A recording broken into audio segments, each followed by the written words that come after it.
Hey, what's up? It's Shane with Dynamics Media, and I'm joined here with Stefan. Garbage day.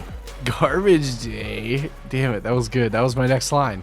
And you're tuning into the Dark Side Drive-In, which is our horror themed podcast where we cover movies from the 80s, sometimes 70s, and sometimes 90s. And man, you're probably asking yourself, what movie are we talking about today? And the answer would be, Stefan?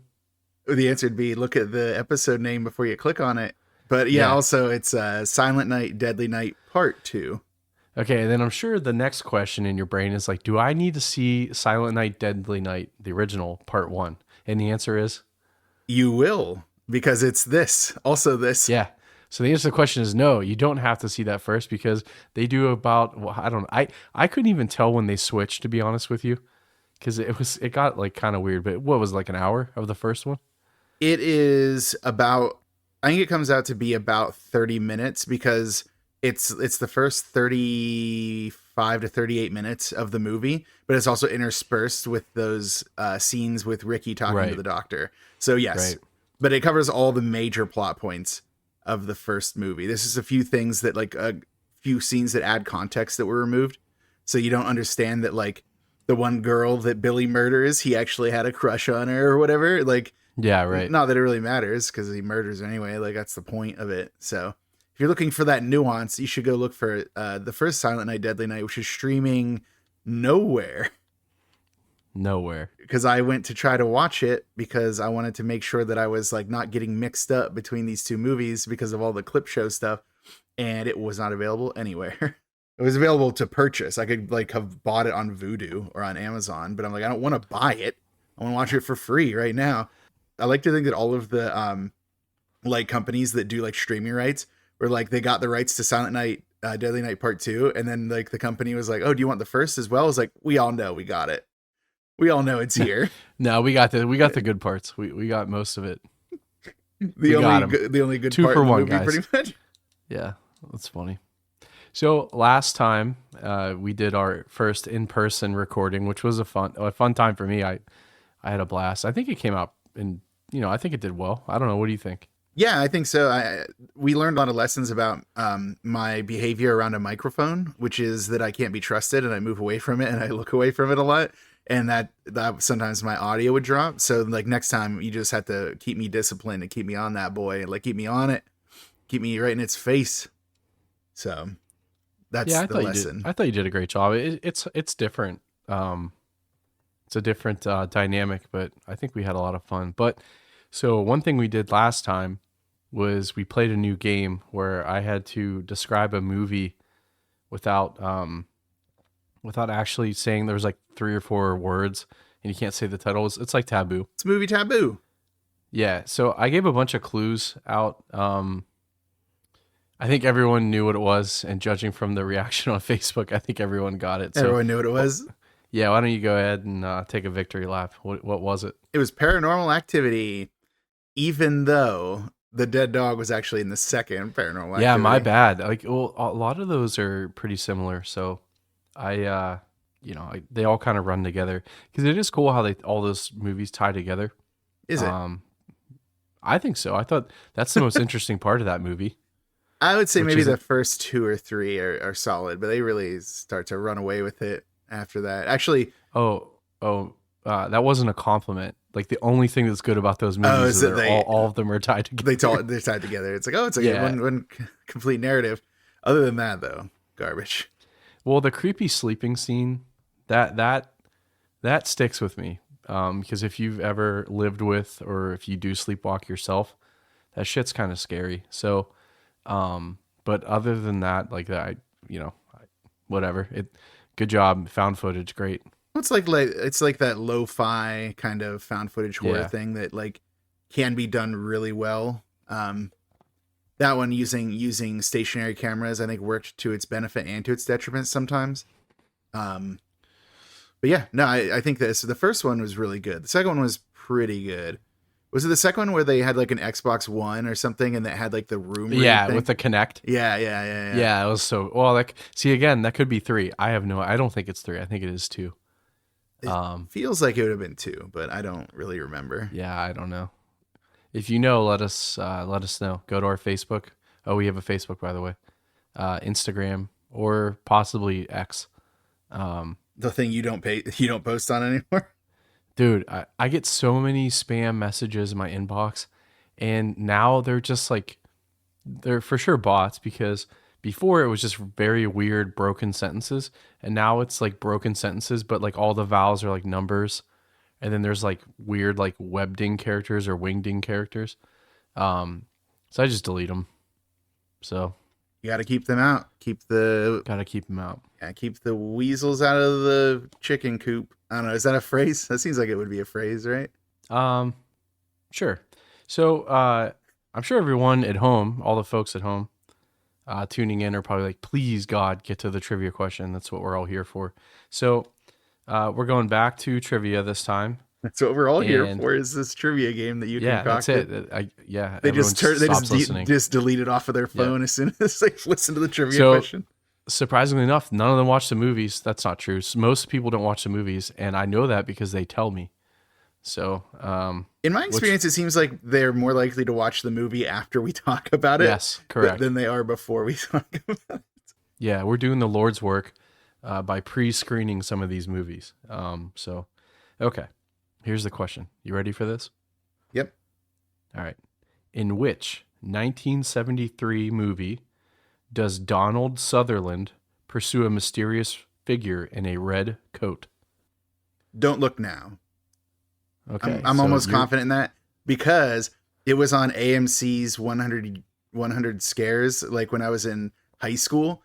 And I remember the scene is that he thinks it's his daughter in a red coat, and he's pursuing her through like the sewers in like Venice or something. It's like in Europe somewhere. I don't know. Don't quote me on which country it is. But at the end of the movie, he thinks he found his daughter, and it turns around and it's this dwarf that's been murdering people the rest of the movie and straight up kills him. And I remember when that scene happened, it scared me so damn much when I was in high school to see that. Like, you expect to see a little girl and you see this like grotesque dwarf, and it's like, no. So yeah, I'm very confident. Like, audience, feel free to jump in on the Facebook whenever we post it, but I'm feeling good about this one. All right. Well, I'm not going to let you know until next time. Yeah. So tune into Facebook. We will be posting this, and you can give us your guess.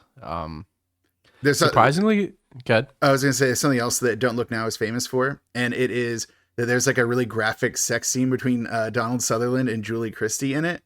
I thought you were going to say the dwarf. No, I already talked about the dwarf. We covered the dwarf. No, the graphic. Oh, no, the intercourse. No, but that was the thing, is it's like one of those scenes that like people are like, did they really have intercourse? It's like, hey man, no, it's filmmaking. Like, but it was like one of those things that like the world wasn't ready for it, I guess. But I just think it's funny to imagine that like one of the most salacious like sex scenes in like film is also like President Snow from the Hunger Games. Yeah, right. So I think I love that segment. We're trying to find other fun stuff to do too. So if you have any ideas, just get at us. But I've got some stuff cooking in the old think tank. So maybe next year, pot.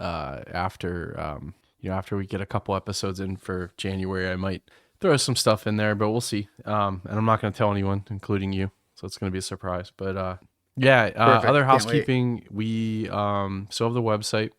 We will have some reviews coming up. Hint, hint. Nudge, nudge. Wink, wink. Yeah. You're talking about my Godzilla one that I literally just told you I was rewriting it because I was unhappy with it. Thank you for bringing that up for the entire audience to know that I didn't actually finish it. Well, I did finish it, and then I didn't like it, and now I'm finishing it again. At home, what's funny is, so Stefan will write these like very well written reviews, and he'll send them to me. He's like, "Oh, this is just garbage," and they're like really good. I mean, honestly, they are. And I can only imagine how many times you're rewriting these things because you're just, But proof is in the pudding. They turn out really well. So I think we have 3 or 4 up already on the site. So I think you did Dungeons and Dragons. What were the other movies you did? You did Renfield, right? Renfield and Super Mario Brothers. Yeah, because I was gonna do the Last Voyage of the Demeter as a companion piece to Renfield, and I actually have that one half written. I should just finish it. Even that movie wasn't a big hit when it came out, and several months after is even less of a hit. Like less people are going to want to talk about that movie, but might as well finish the review. Yep. And then the final piece of housekeeping that I had, we watched that movie after we watched it after we did our in-person recording. We'll save our thoughts for the review, but we should be doing that soon. So stay peeled. It'll probably be bonus content. We're definitely not going to give it the full what? You always say stay peeled. Like what? People aren't bananas. I know. I love it. I'm trying to make, well, you have like smash cut. It's not like it's a catchphrase. It's just a thing that happens in movies. I'm trying to make it a catchphrase. Yeah. Well, we're a movie podcast. I'm trying to like tie it all in. Yeah. Stay peeled. It's everyone. But yeah, no, the movie So watch this in the nude or listen to this in the nude. Stay peeled. Take all your clothes. Okay. The movie you're talking about is The Older Gods, right? Yeah. So yeah, we can say it now, I guess. Older Gods.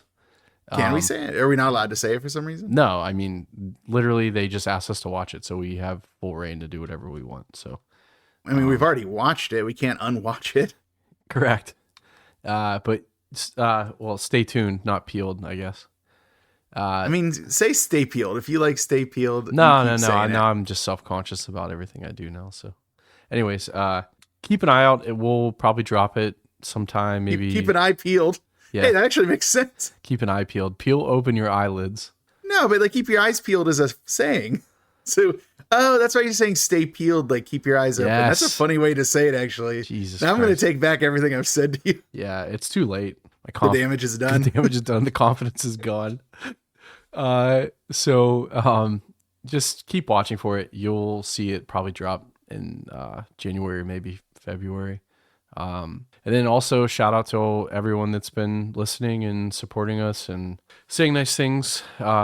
People are saying like criticisms too. We greatly appreciate it. I know a lot of people tell us they're trying to download stuff for like long road trips and stuff. So hopefully everyone gets to get a good couple listens in while they're traveling to see family. But did you have any housekeeping or anything you want to get into? No, you already kind of took an underhanded jab at me about how my Godzilla review isn't done and my other reviews aren't out either. I retract it because you took the eyes peeled thing. So all right, good. Let's end this hostility that took over our podcast somehow. Yeah. But yeah, no, I don't really have anything else to say. I have the Godzilla one is almost done, and if you are interested in Godzilla, check out Godzilla -1. It's very good. And it's in theaters. I think it's expanding its theatrical run, but I'm sure that like, especially with smaller venue theaters, like those runs, even if they expand like their US run, it'll probably only be at bigger venues. So, keep an eye out and make sure it might still be in one of your theaters if you have like a smaller regional one, to try to get the time to see it, because even if they expand it, they usually expand it to bigger places, bigger markets, not to smaller ones. Do you think it'll go to Lawrenceville at all? For like to the Row House? Yeah. Oh yeah, almost certainly. I mean, they play a lot of Godzilla stuff from time to time. So, but probably not anytime soon. Yeah. Because bummer. right now I'd imagine I think that when movies are in theaters, the way that like the revenue sharing and like the rights to show it are a little bit different, which is why like it's a little easier for a movie that's been out longer to get the rights to show it without like giving away, a kidney, right? Something like that, Yep. So got it. So I think it'll get there, but I wouldn't expect it anytime soon. Cool. Well, I have so many thoughts on this movie, and I really, well. Let's get into the cast and crew first, because I have some comments about some of the cast and or crew. So I'm interested to hear your take on some of these things. Yeah. So why don't we dip into the old cast-a-rooney? Okay, let's do that, because let me tell you, there's a lot of people here in this thing. Not a lot of them are in a lot of things, but there's just a lot of people, and there's almost double the people because of all of the cutbacks to Silent Night, Deadly Night Part 1. And that kind of leads me to a question I'm going to ask you is, should I cover any of those people? Because they technically are in a different movie. They're also technically in this movie. And they're like, aren't they like top billed as well? Like, no. So they're considered archive footage according to Okay. IMDb. But like if you look at IMDb, like how they have like if you go to like full cast and crew page, Yeah. and it shows you like the total number of people in each category. It has 81 acting credits That's because crazy. of everyone between the two movies. Yeah, So, I'd say, all right, well, let's. honestly, Oh, sorry, go ahead. probably the only person that is of note from well, I guess you're going to get into them because they're in this one too. Probably just Billy, right? Yeah. So, peek behind the curtain if you do leave this in this table talk we're doing right now. Oh yeah, I'll leave it. So what I did was, knowing that I didn't want to do all of the research for everybody the entire time, I basically picked like the main people from the first one, like Billy, Mother Superior, Sister Margaret, Right. like and then the victims, and that was about it. And then those are the ones that I picked. And I only picked like a couple things for each of them because it's like I don't have time to go through, because some of those people have like 140 things on their credits. Like I'm not going through all that. Like I have a job. I don't have time to go through everyone on 2 Silent Night, Deadly Night movies. This is not my life. So let's get Bacon on through part 2, and then if that comes that rises to a decent cake, and you want to add a second layer, then I can dive through the first one. All right. People that we see in the flashback footage. So first up, we have director and co-writer double threat Lee Harry. So he has a few different roles he's played. So he's the director for Street Soldiers and The Whistler, and also the writer for both those things.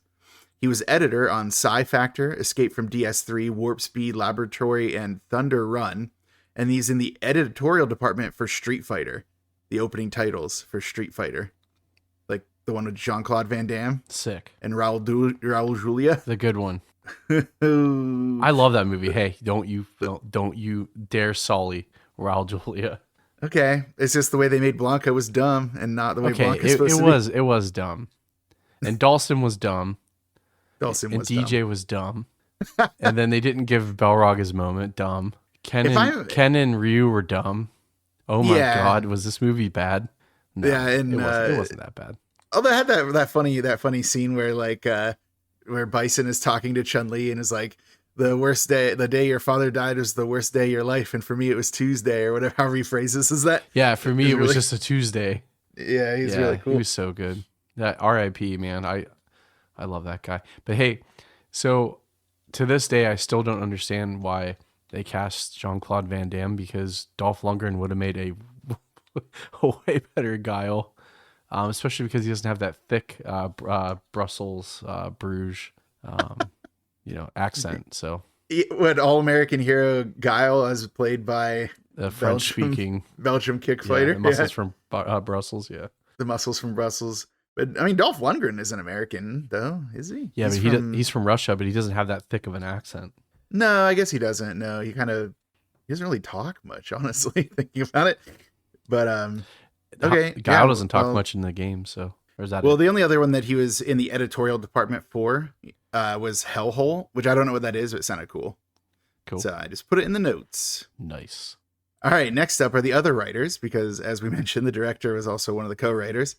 The other writers are Joseph H. Earl, and then story credits from Dennis Patterson and Lawrence Applebaum, who I think were both producers in this. So for those guys, Joseph H. Earl, the only other thing he had was production manager on Scarecrows. That's awesome. Yeah, he's quick and easy.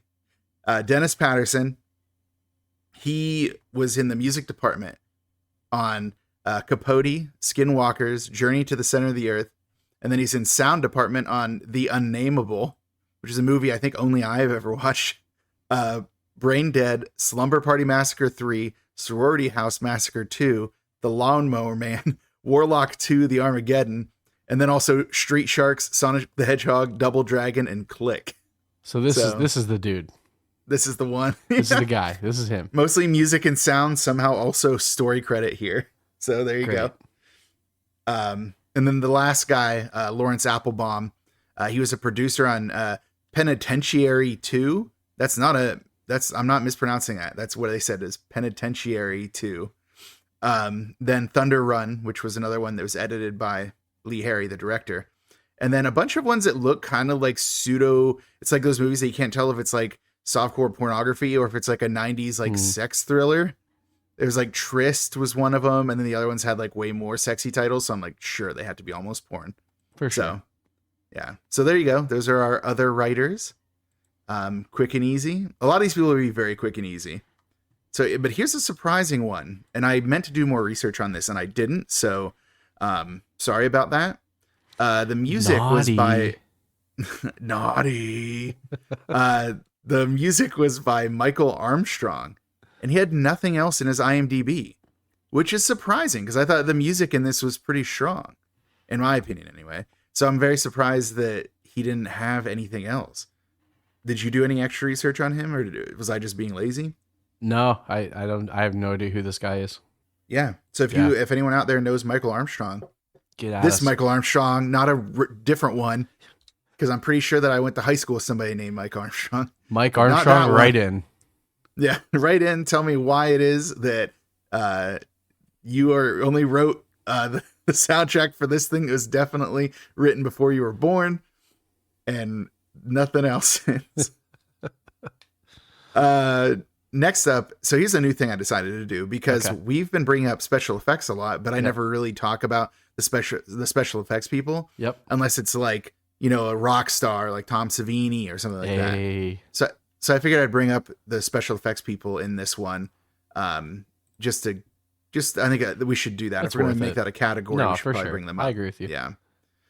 For this one, there are two. It's Tassilo Bauer. It's Baur. Tassilo Bauer. In Pittsburgh, it'd be Bar. Bar. It's a Tassilo Bauer. Tassilo Bar. Tassilo Bauer. First down. First down. And then the other one is Bruce Scavali. So a lot of intersections here. I'll start out with Tassilo Bauer. So he has some heavy hitters on his special effects list. Yeah. Now, granted, he isn't always the supervisor. A lot of times he's just special effects department, but that doesn't matter when you're in big hits like A Nightmare on Elm Street, House, the one about the Vietnam vet guy who loses his son to his haunted house. You sure it's not the hit the television doctor show where there's a doctor with a heart of gold? No, and he doesn't have a heart of gold. He's really mean. He's very What are you talking about? His heart is more like made out of, like, I don't know. Opium. Well, I mean, isn't that part of it? Is he a drug addicted person? Okay. Yeah, okay. Keep it light and breezy. Let's talk about drug addiction. Anyways, also Witchboard, The Kindred, The Invisible Kid, Killer Clowns from Outer Space. I think I've heard of that one. Have you heard of that one, Shane? Show favorite.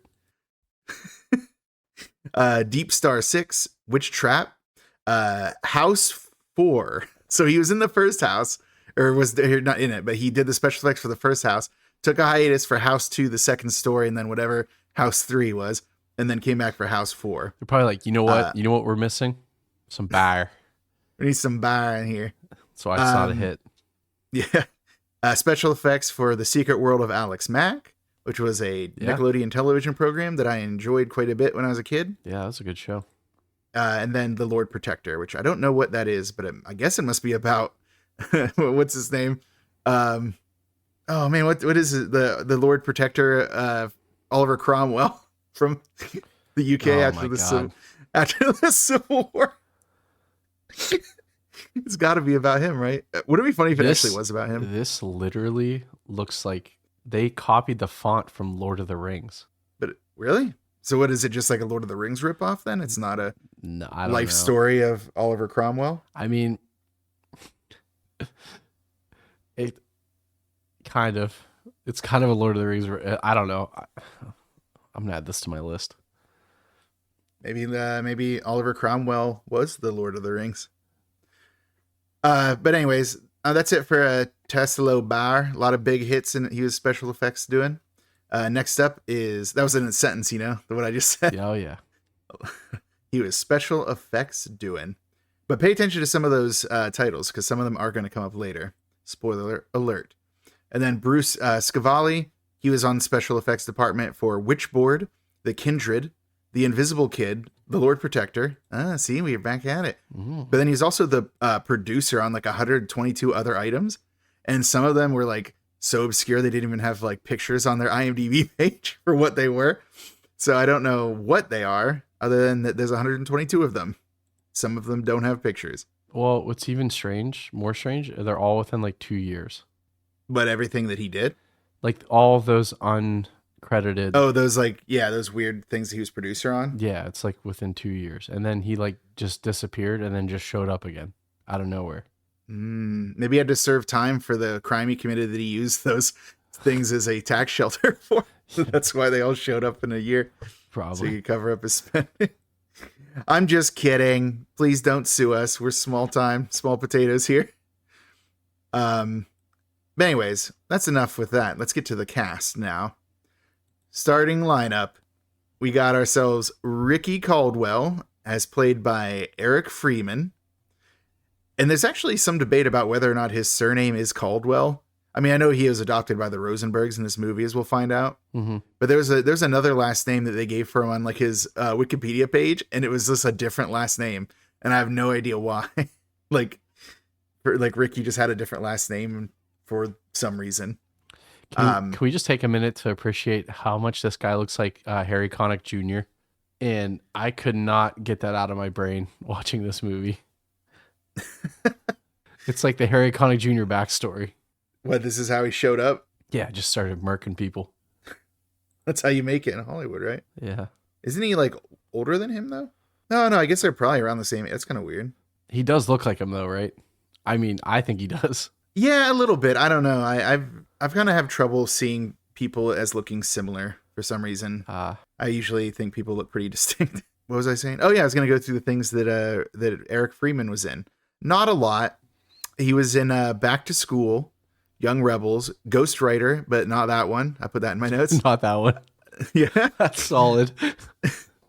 One episode of Superboy, 2 episodes of In Living Color. So you go. He had a short role in A Husband for Christmas, which I am assuming is one of those Hallmark Christmas movies. But then he was like, I think he like directed or like wrote or something.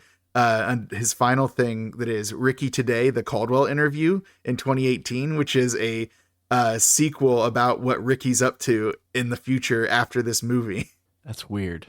Yeah, and it's not the first time this has happened where someone's written a version of like their character they played like in the future. And it's not the first time that character may or may not have passed away, but they still made a sequel for later.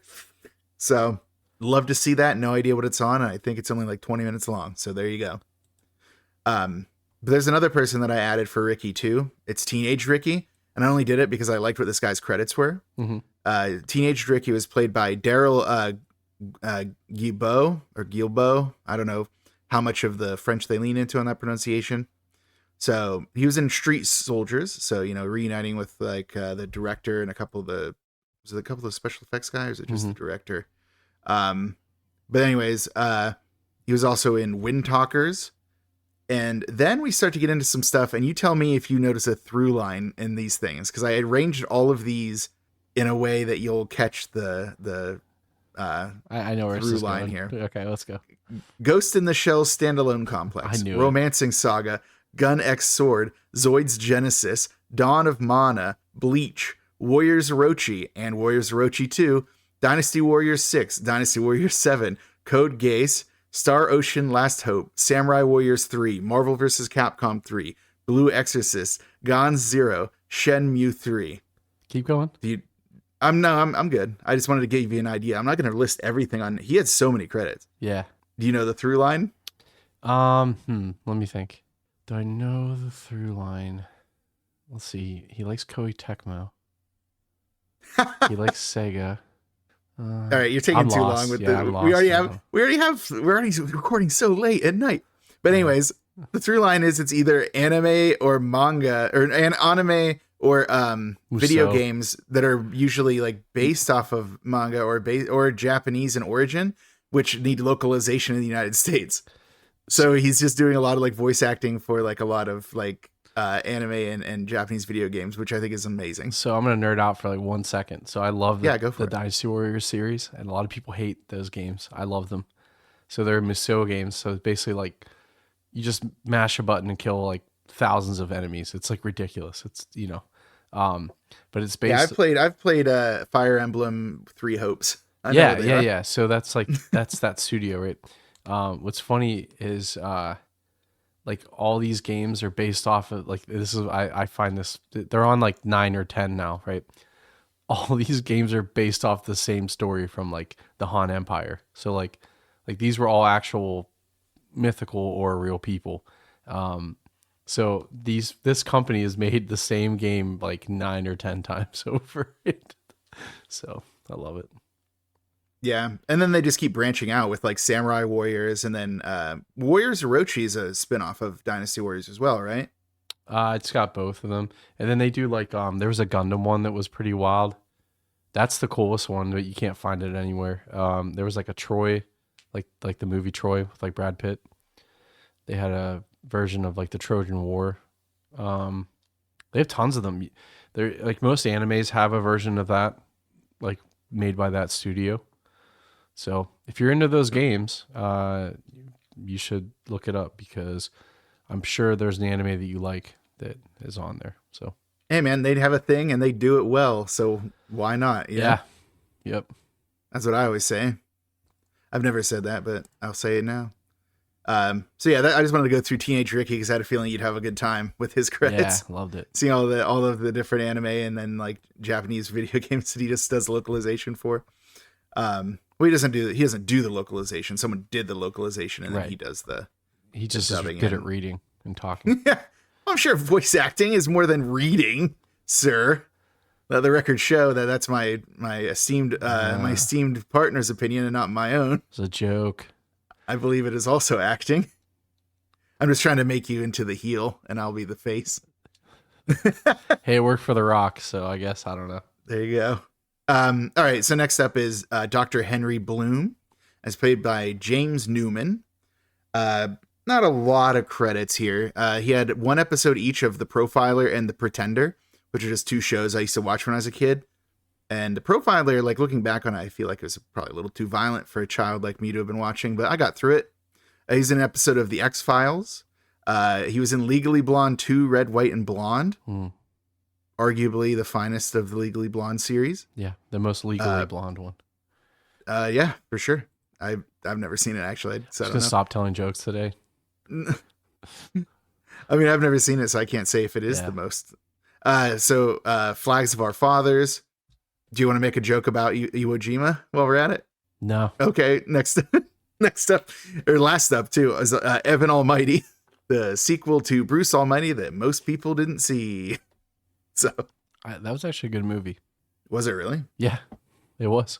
Steve Carell is awesome. No, I like the character of Evan in Bruce Almighty. I never saw Evan Almighty, so it's like it's his whole redemption arc. It's great, where he's pretty much like Noah. So there's gonna be like it's a whole thing.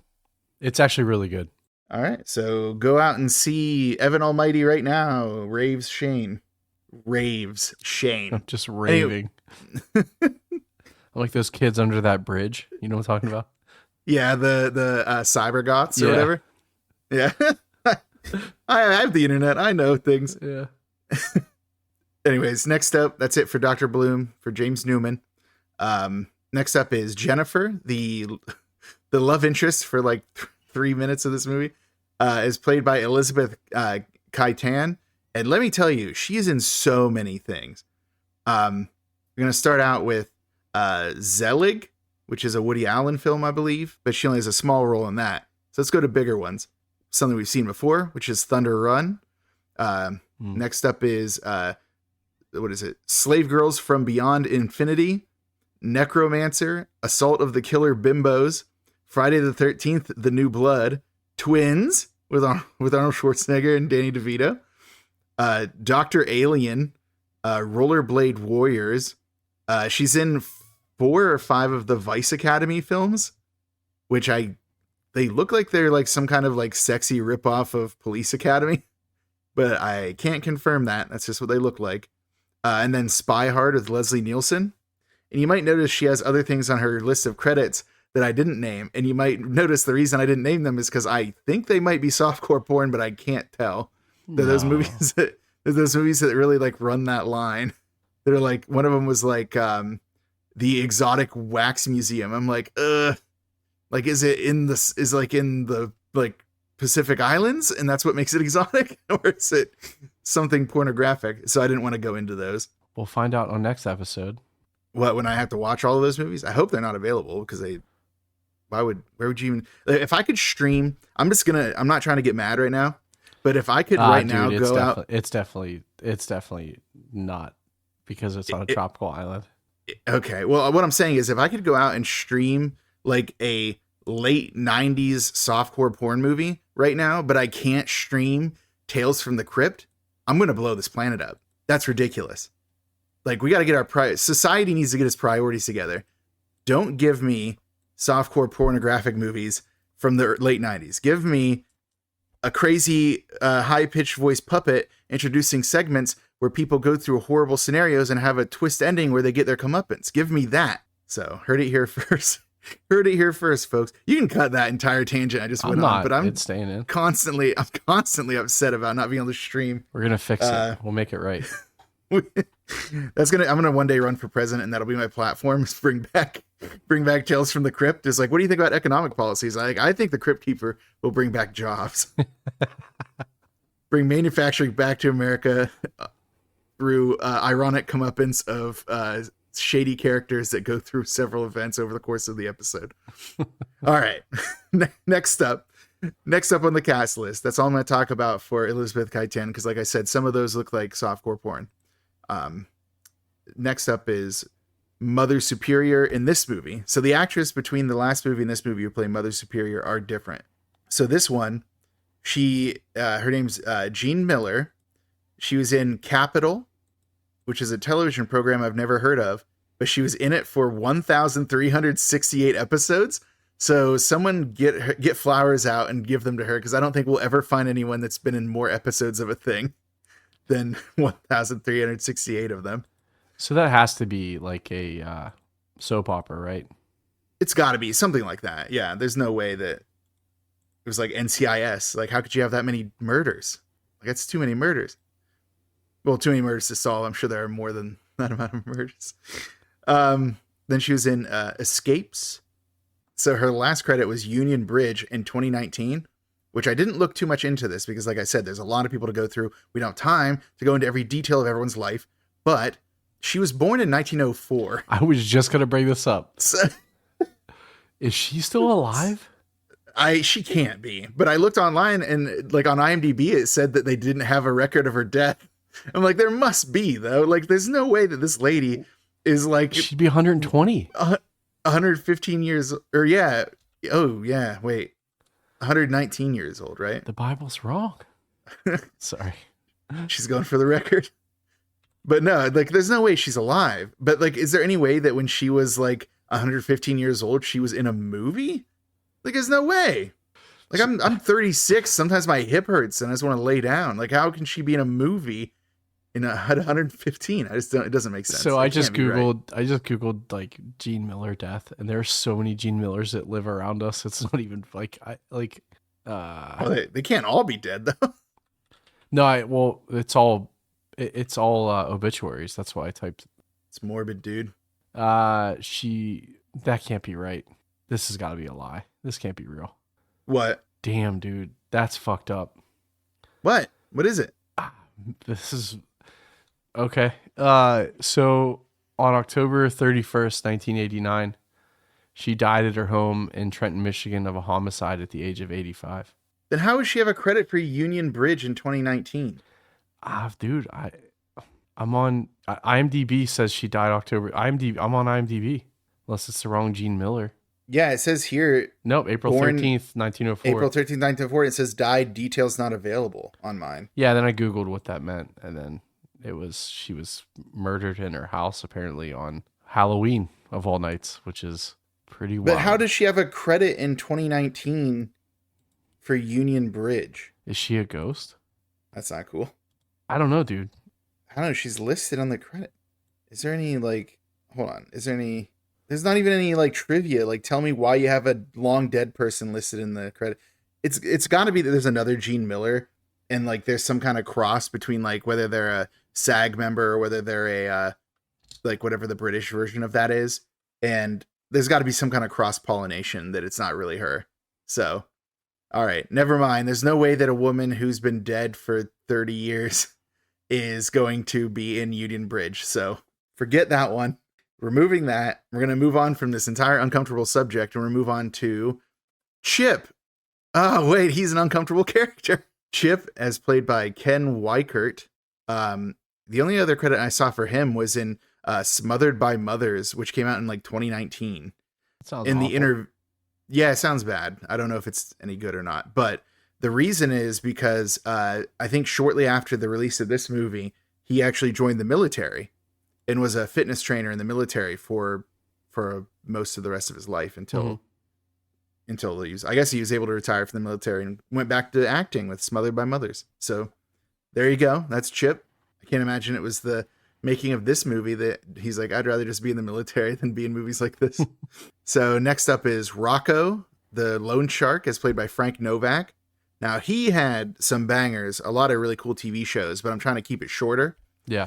So he was in Sleepwalkers, Carnosaur, The Unborn 2, Watchers 3, Independence Day, and that's that one. That one. Raptor, Watchmen. Welcome to Earth.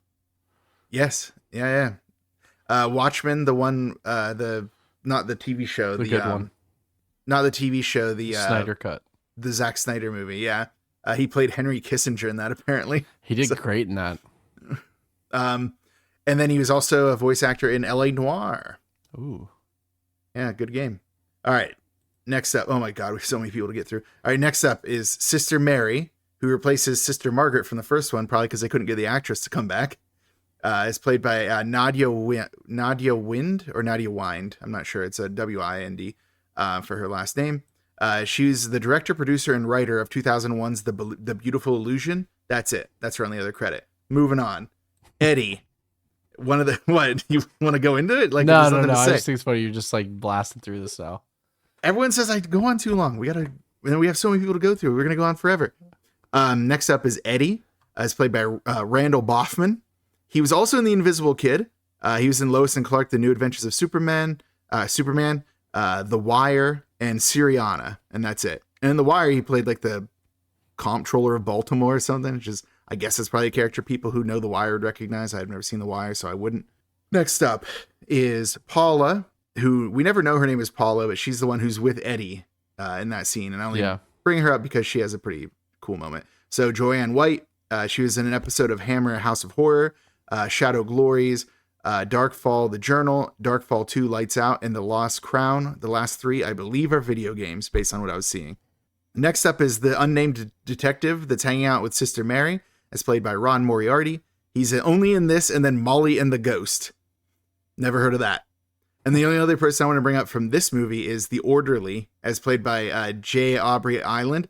And I only want to do it because he has some moments where he is so cool. So cool. Doesn't even say anything, really. He doesn't say a word, and he just is like there. And honestly, Bloom should have listened to him. Henry Bloom should have listened to him. He had one of the weirdest moments where it's like, hey, we need someone that could be like menacing, could like, kill you with a look, and they did it. And then it's like, okay, now you got to wave your finger. And he's like, I don't know how to do that. It's like, we just wave your finger back and forth. He's like, I don't know. Like, how weird was that when he just like waved his whole hand, like giving him sass? You know what I mean? Like, I don't know. Hey, he was being dramatic. He was having his moment. Yeah. I think it was a very funny moment in the movie. I think it was interesting. So I just wanted to say his name. He's never been anything else. He's cool though. I liked him. Put him in more things. And then now is the section where do we want to go through the cast of the first one, or should I speed run it? I can speed run it, and I actually have one that I kind of want to say something about. So it's Linnea Quigley. No, we already talked about Linnea Quigley in the episode for Night of the Demons. Now I'm intrigued. Go ahead, go. All right. First of all, we have the older brother for Ricky, which is Billy, is played by Robert Brian Wilson. He was in 14 episodes of Santa Barbara, The Wrong Roommate, and A Husband for Christmas. You might recognize that A Husband for Christmas is also a movie that had Ricky in it. Okay, I'm trying to be fast, but it also had Ricky in it. It had Eric Freeman. They both appeared in that movie together in a cameo that's meant to harken back to this, which is hilarious. You remember when we were kids and they had that commercial? It's Bob, Bad Baby Eats a Boy. Yeah, I do. Yeah, Yeah. the one about collect calls, which is Yeah, a thing that I don't think they even exist anymore. Yeah, hey kids. Back in the day, you had It, to call collect when you wanted to call anyone that was like outside of, I don't know what, your area code. or Um, if you no, you didn't have to, but if you didn't have like long distance coverage, you needed them to pick up the charge, yeah, so you'd call collect. yeah. They Or used to, if you're at like a payphone and you didn't have any money, but you needed to get a hold of somebody, you'd call them collect, and they'd have to pay for it. so while you're sitting there scrolling on TikTok, uh, we've told you what a landline was, and I hope you remember. It'll be on the quiz. But so the collect calls, because you couldn't call like anyone, in the world. It cost money to make phone calls back then through long distance. So, good Yeah, because times. everyone knows that wireless is free. Yeah, but I mean, like, but But so yeah, like, no, it's like yeah. it was like 10 cents a minute, like for a call. It's like it's Yeah. such a weird. So if you had like a friend in metric. Ohio, like I can just call them now. Back then, you had to pay 10 cents a minute to talk to them. Back then, I just didn't have friends that weren't local. Like if just you want to be didn't my have friend, friends. you got better be around. Yeah. Better have ICQ, or we're not talking. So next up is Mother Superior, as played by Lillian Chauvin, and I wanted to bring her up because she was in a little film called Bloodlust, Yeah. which fans of hanging out with me in college will know is one of the episodes of Mystery Science Theater that we used to watch a lot. I thought you were gonna say fans of me. Fans of, like, it was just like a Bloodlust is just a ripoff of The Most Dangerous Game, I think is what it is. But Yeah. there was a Mystery Science Theater episode that we used to watch in college all the time. We and now did. it's just streaming where you can just watch that anytime you want. It's on like Pluto TV. It's on the Mystery Science Theater app. You can just find it now. It's crazy. Like back then you had to get it on DVD to see it. She was also in Predator 2, Universal Soldier, and then Pumpkinhead 2, Blood Wings. She has so many other credits. Those are just the ones I picked because I like them. So if you're, she was in X-Files, but she was also Joey's grandmother in Friends. So Yeah, I've never seen that show. really, I mean, I've seen a couple episodes, yeah, but I've never really watched it. dude, it's pretty good.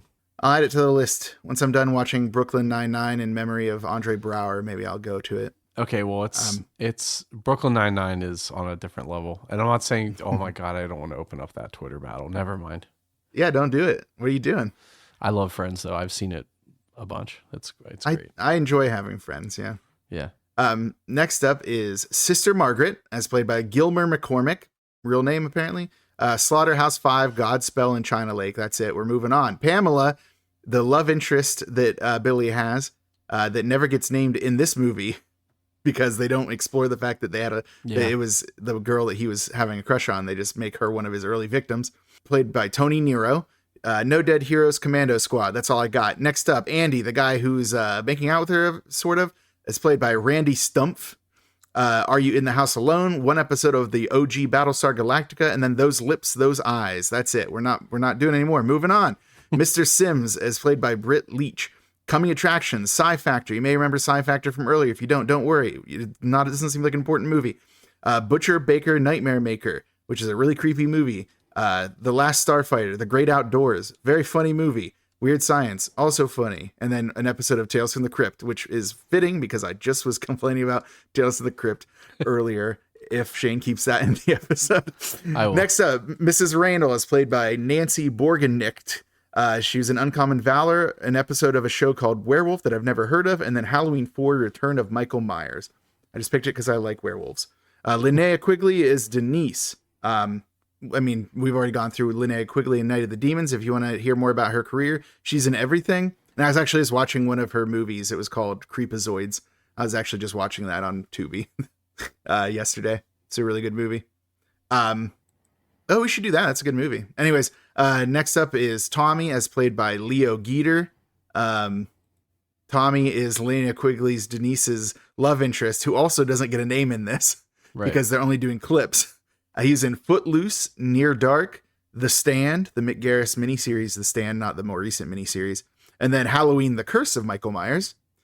Ricky and Billy's mom is played by Tara Buckman, and I figure I should bring her up because she appears so many times in at least like quick flashback scenes while we're, I guess, meant to show their trauma of their murdered mother.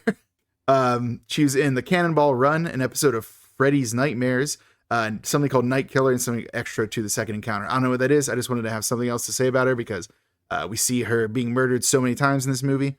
And then the first Murder Santa, which I just called OG Murder Santa.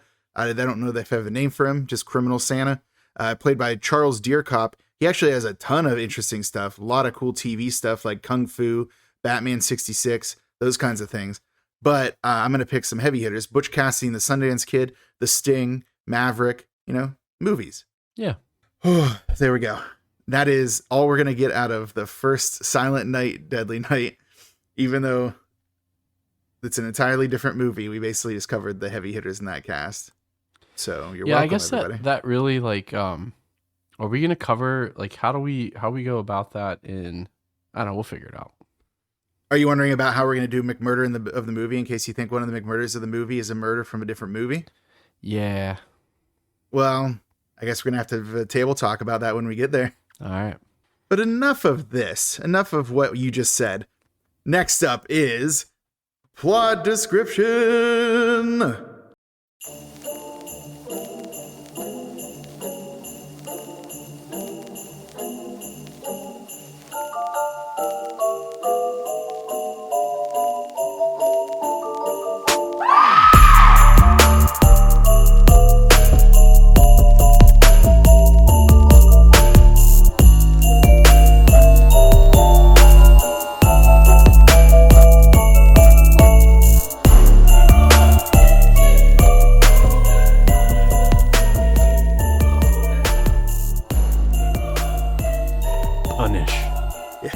Naughty. Now I'm starting to say it like Bane from Batman. Yeah, it was like monkey bomb. Yeah, it's like punish, naughty. All right, Batman and Robin. Let's talk about that instead of this. In the spirit of the holiday, we will start with opening credits with a black background and red letters, as opposed to a black background with white letters, which is usually what we get in these movies. Threw me off. I know. I was just like, what is this? Is my TV broken? The name of the production company is Silent Night Releasing Corporation, which I feel like must only be for this. Right. I mean, how many other movies can they possibly have? Although this is kind of a long running series. I think there are like 5 of them somehow. And then the surprisingly somber piano music playing. I actually enjoyed that with some synth tones overlaying it. So it was a good start. We open to a slippered foot tapping on the ground as we pan up to a man's cigarette. It's our villain, Ricky! The camera cuts so that he's staring right at us. That's how you know he's scary. Sudden door click when the orderly that I'd mentioned before is walking in. And he has like old-timey recording equipment, with like big tapes and huge plastic buttons and, the way that people used to record back in the day on tape. The orderly, but he's regarding Ricky with concern as he sets up the equipment. He goes to and this is the part I liked, was where he goes to plug it in and he gets right down by the outlet and keeps staring at Ricky. And when he goes to look to plug it in, Ricky flips his lighter and the orderly stands and jumps about it. But Ricky's just messing with him. Oh, by the way, because the brothers are named Ricky in this one and then Billy was in the first one, I may mix them up because for some reason Ricky and Billy seem like very interchangeable names in my head. So if that happens, let me know. So yeah, anyways, I'm just letting you know. All right. So anyways, another set of feet enter as the orderly opens the door and we see dress shoes and slacks.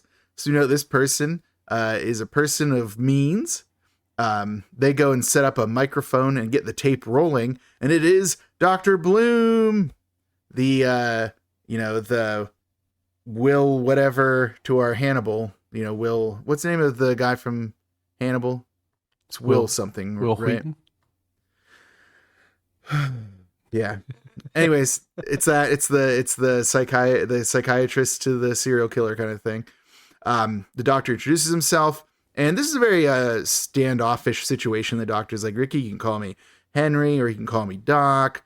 And then Henry says, fuck off. And it's like, oh, you can really tell he's really scary because he said the F word to him. So the doctor's trying to explain to Ricky that he's Ricky's only chance now. Ricky yells and then slams the table, which prompts the orderly to come back in and see what's up, because Dr. Bloom had sent the orderly away. Dr. Bloom yells at the orderly and tells him to stay out. Spoiler alert, he's going to regret that, because he's going to get killed. Shane. He's going to get killed by Ricky. Is he? Yeah, so we, after the orderly leaves, Bloom explains that he's going to question Ricky, and Ricky is going to answer him. Ricky should understand that because he's seen several psychiatrists before. I think they say an exact number, but I don't remember the number. 13. That's his lucky number. Yes, it was 13 because it's his lucky number. You're absolutely right. Man, I can't believe I didn't put that in my notes. What a fool. What a fool at notes. Fool if it took. But anyways, sudden text at the bottom. Date, December 24. Shane, that's Christmas Eve. That's Christmas Eve. This dude has like issues with Santa. But don't worry, we'll find out why. Dr. Blooms starts out strong, asking Ricky who killed his parents.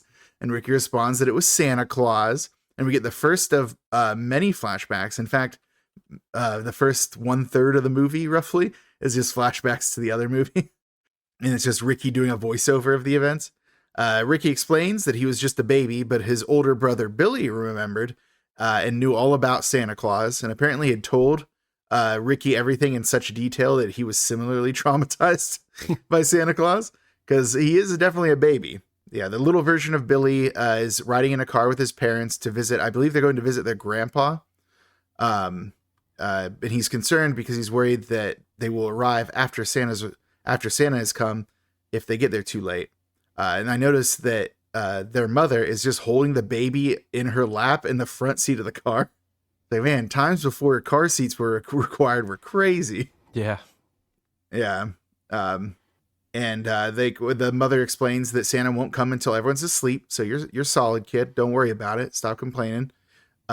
Billy and Ricky's mom also tells Billy that he has to go to sleep and can't wait up to see Santa. But then she also says that Santa's going to give him a big surprise. And I'm sure that there's a surprise she had in mind and it wasn't dead parents. But that's actually going to be the surprise Santa gives. So as the night falls, the family comes upon a broken down red car with a man dressed as Santa standing next to it. So Billy's parents wake him up. And this is the part where Ricky explains in the narration, because Ricky's just narrating basically this entire thing. And he explains that Billy told me everything. It's like, why would he tell you this traumatic thing? Ricky's dad asks if Santa needs a ride, and he says, no, not exactly, and then pulls out a gun.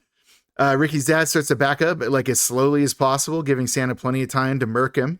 So their dad's dead. The car goes off the road. Billy just pulls the ripcord and just bails. He runs into the woods. He doesn't care anymore. And granted, he's a kid, so what is he going to do? He's like, I think 5 at this point. Right. Yeah, and then Ricky, obviously baby aged. So yeah, Santa pulls their mom out. Baby Ricky is crying like babies do. It's a lengthy scene of Santa like trying to tear off the mom's blouse. The first of many scenes of uncomfortable sexual violence in this movie that happen way too often. But you get the idea that his goal is to try to assault the mother, but she hits him in the face. At which point he pulls out a switchblade and cuts her throat. And then he stands up and starts yelling for Billy because he can't see him in the woods. And I guess he eventually gives up because both Billy and Ricky survive. But then we get back to the present. Ricky is talking to Dr. Bloom, and he's like convinced that is the real Santa Claus that killed his mother. And then Bloom's like, how could you remember this? And then he said, because I was there. It's like that goes directly in conflict with the last thing you said, which was that your brother told you. But that's fine. Ricky is clearly insane. Yeah, Dr. Bloom checks his watch, and Ricky asks him if he's in a hurry. Bloom ignores it and then asks Ricky about his time at St. Mary's Orphanage. So we get another lengthy flashback sequence. So Ricky's like, that didn't do Billy much good. And they show like Billy drawing a picture at Christmas, and the nun says he needs to hang it up with the other kids' drawings on the chalkboard. But of course, it's a picture of a stabbed Santa and a decapitated reindeer. Yeah, It's he's a drawn good very artist. well for Yeah. for like a little kid. He's I doing know. great. Yeah, but of course they're Catholics, so they can't allow art. Not at all.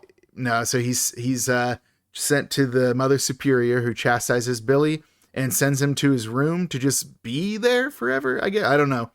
Because eventually Sister Margaret, the nun teacher from earlier, is trying to explain to Mother Superior that the picture is proof that Billy is still haunted by the death of his parents, because of course he is. He witnessed his parents being murdered, and he's not going to take the Batman route, let me tell you.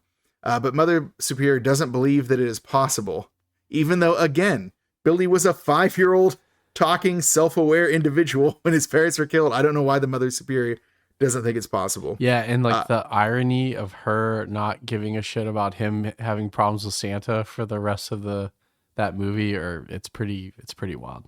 Yeah, because let me tell you, she hates Santa too. Yeah. But yeah, anyways, my Mother Superior is very dismissive of Sister Margaret's concerns. Thinks Billy's just trying to run wild, I think is what she says. Yeah. Clearly his picture of a decapitated reindeer is his attempt to run wild. Sister Margaret goes to Billy's room in order to let him come out and play with the other kids, despite the Mother Superior being like, no, he's got to be confined to quarters or whatever. So Billy, gets his coat and hat, but of course, on the way out, he hears some, I guess, moaning, is how you could describe it, coming from a door. Long shot of him walking down the hallway to find out what's going on, and he eventually comes to a door, looks through a keyhole, because of course it has a perfect little skeleton keyhole that he can see through. And there's like 2 naked people going to town.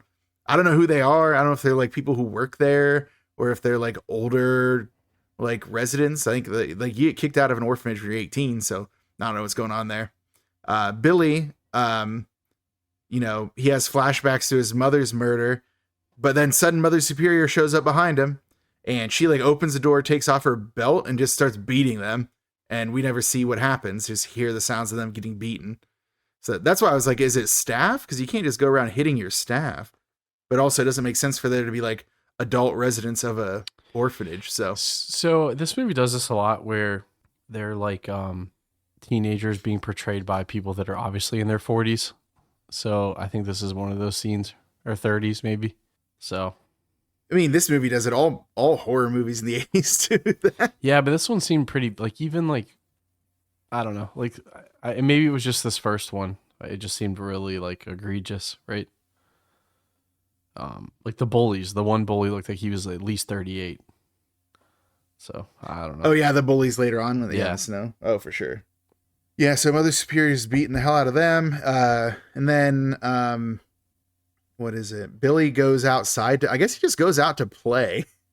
He doesn't even like wait for Mother Superior to finish her like beating session, but Mother Superior comes outside and is gonna like chastise Billy about it, like explain to him that what they were doing was very naughty. They must be punished. No one can escape punishment.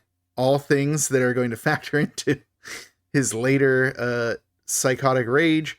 And then Mother Superior takes Billy and then spanks him. And throughout that, by the way, Sister Margaret was being like, yo, no, I let him out. I told him that he could come out of his room, but like, I guess Mother Superior doesn't care. He has to be blamed for the chain of command thing, the breaking of the chain of command. Mm-hmm. And then it's kind of an interesting scene because between the cuts of him getting hit by the Mother Superior, we cut to Ricky saying he was naughty. Like, it's like, was slapped naughty. It's like, right. Okay, yeah, we get it. We get some more of the shrink talk with Dr. Bloom and Ricky, where Ricky asks if he felt sorry for his brother.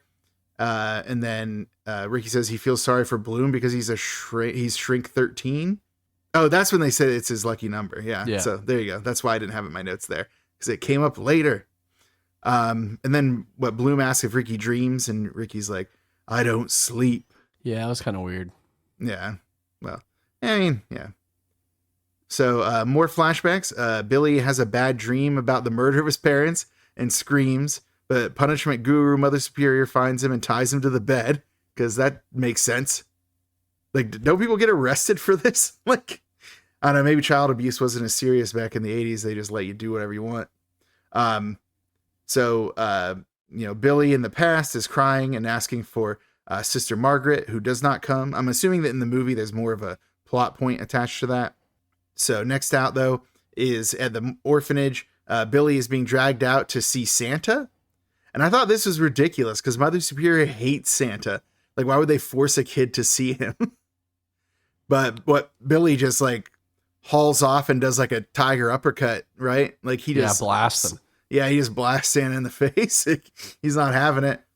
Cut the present. Like Ricky's pacing while Bloom is putting on a new tape. So I guess that entire thing took an entire tape. I don't have a lot of a frame of reference for how much a single tape would be, but it feels like it should be longer than that. The next cut, though, is Ricky explaining that Mother Superior got Billy a job at a local toy store for some reason. That doesn't seem like something Mother Superior would do. He's working for Mr. Sims and Mrs. Randall at Ira's Toys, and he's a stock boy. So here's the thing about this movie's cut of it. It seems like they hired him to be a Santa, but they didn't. They hired him to be a stock boy in the original movie, but the Santa they hired got sick, so they have him be Santa. This movie makes it look like they literally hired him to be Santa. It's like, yes, let's Mother Superior set up the kid who has severe Santa trauma to work as a Santa. Sorry, you're going to say something? No, I just found it so funny how they edit and cut all this, like, you know. Yeah, they cut out a lot of like the plot of the other one, just keep it to like all the like big events, mostly murders. We cut to a scene of Billy as Santa. There's a little girl fussing on his lap, and he says that he doesn't bring presents to kids who are naughty. He punches them severely, and the little girl gets terrified. And it like shows the mother of that little girl. And it's like, he really knows how to handle kids. He's so good with kids. Yeah. So there you go. But then we cut to a Christmas party at the store, and it's just like the 5 employees of the store. We got like, Mr. Sims, Mrs. Randall, you got Billy, you got Andy, and then you got Pamela. So it's just the 5 of them. And then they're singing We Wish You a Merry Christmas. It's like, if you have a 5-person Christmas party, do you really do a sing-along to like We Wish You a Merry Christmas? That seems wild to me. I'm assuming it must be because it's like public domain or something. But a drunk Mr. Sims tells Billy that he has a busy night ahead of him, asking him if he remembers what Santa does on Christmas Eve. And Billy says he knows, but I put in parentheses murder people because he says it in a sinister way. Yeah, and then the song that they start singing next, like this homemade, like it was like, you know what I'm talking about? Yeah, what was that song? I don't know. That was not a real song, right? I've never heard that song. It sounded like, when those improv people, they're trying to sing a song and the other one kind of like the other person that they're in the skit with will like kind of finish the end of the sentence. That's like how I felt like they were like making up that song on the spot. It was so weird. Yeah, it was definitely not a real Christmas song. No. I know every Christmas song in the world. That wasn't one of them. Next up, Billy notices that Pamela, as I'd mentioned earlier, the girl that he had a crush on in the earlier movie that we don't get any of that context here. And then a guy who we know is Andy, will like slip off to the back room, which is wild to try to slip off like to get busy when you're at a party of 5 people and you're 2 of them. Like they're going to notice. They're going to know you're gone. You're 40% of the people here.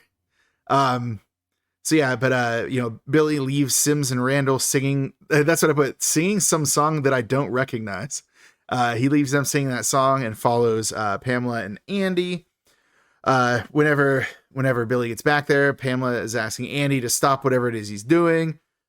She's like yelling at him to ease up, and then he like rips her shirt open because of course we have to have another attempted assault scene. But then Pamela gives Andy a slap. This gives Billy flashbacks. Like I said, there's so many flashbacks between Billy and Ricky to the murder of their mother. So he yells naughty and then attacks Andy by hanging him with Christmas lights by one arm. Like he uses one arm, wraps the Christmas lights around Andy's throats, and this picks him up with one arm and kills him. That is a feat of Herculean strength to pick up an entire human man with one arm like that. Yeah, but punish. He had to punish. Yeah, he had the power of punishment on his side. That's why they call him the Punisher. Oh wait, that's a different thing. It's a different It's a thing. different guy. So, but yeah, so Billy turns to Pamela, who calls him a bastard and calls him crazy and starts attacking him. It's like, wasn't the other guy just like, hurting you? Like, what are you doing? But he says punishment is good and then kills her. It's hard to see what he stabs her with, but it's a box cutter.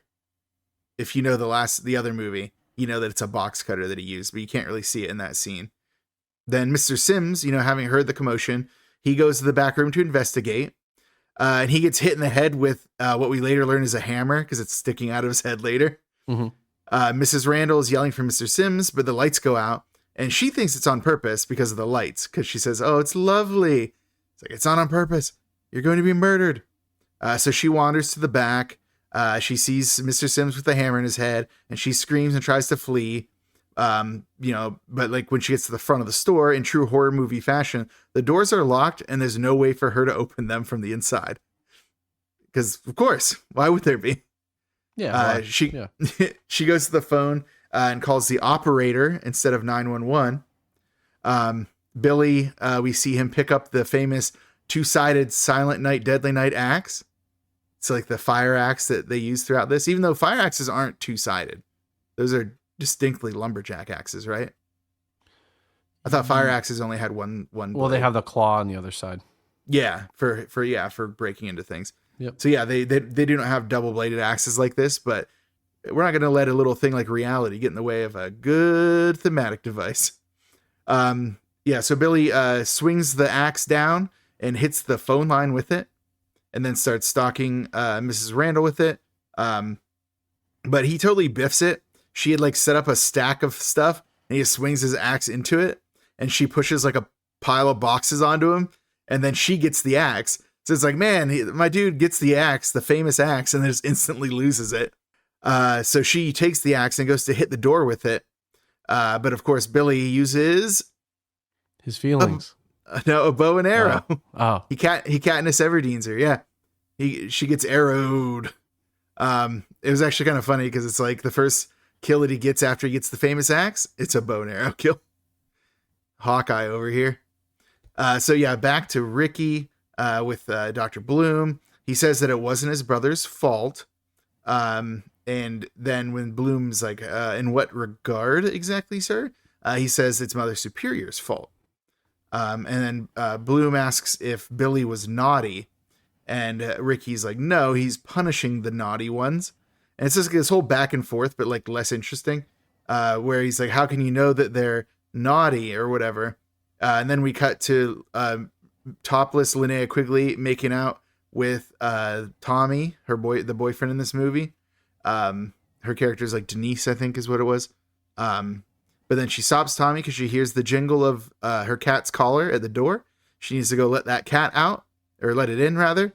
But when she opens the door and lets the cat in, surprise, Billy's there.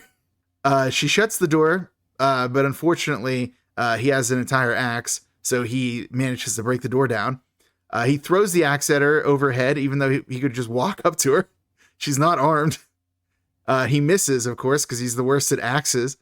But when she tries to run, he grabs her and then does the thing that the original Silent Night, Deadly Night is probably most famous for, and impales her on the antlers of a deer that's mounted on the wall. So like, who opens their door like that? Like topless? Yeah, just like straight up, just like, oh, I'm just gonna let this cat in. Yeah, topless in winter, full door open. Yeah, that seems kind of wild. But it is also a movie about a guy who goes crazy because he thinks Santa Claus killed his parents. Right. So, and also, I'm not going to let a little logic get in the way of a cool scene where like some topless lady's impaled on deer antlers. So, because that's the most famous scene in the first movie. It's actually been parodied a number of times, and referenced in other movies too. Probably one of the parodies that I saw was like, I think it was on Joe Bob Briggs, like the Last Drive-In. They did a parody of it on there. So, but anyways, Tommy, the boyfriend, is downstairs shooting some pool, but he goes to investigate because Denise has been gone for a while, and he walks up and apparently has no peripheral vision because literally Denise is impaled right next to him. And he's like, if this is some kind of joke, I'm going to kill her. He's like, hey, surprise, Tommy. She's already dead. Yeah, way to go. Be insensitive, dude. Yeah, jeez. Cancel this guy. Yeah. Well, don't worry. Billy's going to cancel. So he's accosted by Billy. But Billy makes the rookie move of throwing him towards the fireplace where Tommy is able to grab a fire poker and seems to knock Billy out with it. Then Tommy goes to the phone and he also calls the operator. And the operator's like, call 911 if you have an emergency. It's like, wait, so like, why are these people calling the operator and not 911 first? Like, those are precious moments you could have had. Yeah, but it was just funny. Even the operator's like, the fuck? The operator's like, if this is a joke, like, this better not be a joke, kid, or whatever. Because then after that, Billy attacks him because Billy is not knocked out. Right. He starts to strangle him with the phone line. And after further struggle, Billy throws him out the window. So another person not killed with axe, Shane, in this movie with the famous image of a Santa Claus with an axe. Second or third murder, still not an axe. Well, not third murder. Third murder since he's gotten the axe. Fifth murder overall. So jot that down. Keep your kill counts straight. I will. Back to the interview. Bloom says that the other ones were innocent. And Ricky says, no. The cops just didn't understand. And I don't know why he said that there, except that they cut to a cop, like cops in the car being like, we have to hunt down Santa on Christmas Eve. And then they see a Santa Claus like climbing in the window of a house and they like go in guns drawn. But then when they like turn on the light in the little girl's room, the girl's like, Daddy. And they're like, Daddy? It's like, yeah, dude, you can't just go pulling your gun on everyone dressed like Santa Claus. Spoiler alert, they will continue to do that. But anyways, Ricky narrates that Billy was far away and he knew all the roads and shortcuts. So the cops could stop every Santa they saw and they'd never find him. It's like, we don't need a narration to explain that. We see him walking through the woods. Like, sometimes, show, don't tell. And then we cut to some teenage boys that are deciding to sled ride on Christmas Eve instead of, I don't know, being at home with your family. But they're, of course, accosted by two bullies who are named Bob and Mac. And I only know that because they say their names, but I did not look at who they were or put their credits down because I just don't care about them, Shane. So the bullies, after beating up the first two boys, decide to take over the sled trip. It's like, I thought that they beat them up because they thought they were nerds for sledding. But no. They beat them up because they wanted to steal their sleds and go sled riding instead. That makes sense. Yeah, I mean, bullies got a bull, It's that nice virgin snow. But it wasn't, though. There was a path there, probably because they had to shoot this scene so many times, get the perfect sled. But anyways, the first bully goes down. He's fine. He doesn't get murdered by anybody. So the second one decides to go down. But what happens, Shane? The coolest scene, probably. Like, I mean, the first time I went down, I'm like, I think this guy's going to get fucking baseball bat head cut off. And it doesn't. It doesn't. The first one doesn't. I'm like, maybe not. Then the second one delivers. Well, we finally get used to that axe. Yeah. Finally. But yeah, so like Billy jumps out, just cuts off his head. And then the other kid is waiting for him and sees him coming down and sees his headless corpse on the sled coming down. It's like, yes, chef's kiss. And then Ricky says, Billy hated bullies. It's like, I don't think we need to narrate everything. Like, we get he hated bullies. He killed him. Well, didn't he say punish as he was cutting the kid's head off? Like, he was like, punish. He says punish all the time. It's either punish or naughty. Like, I feel like that's just editing, though. Like, because I don't remember the first one. Does he say punish like constantly, or is there other dialogue and they just edit it like that way?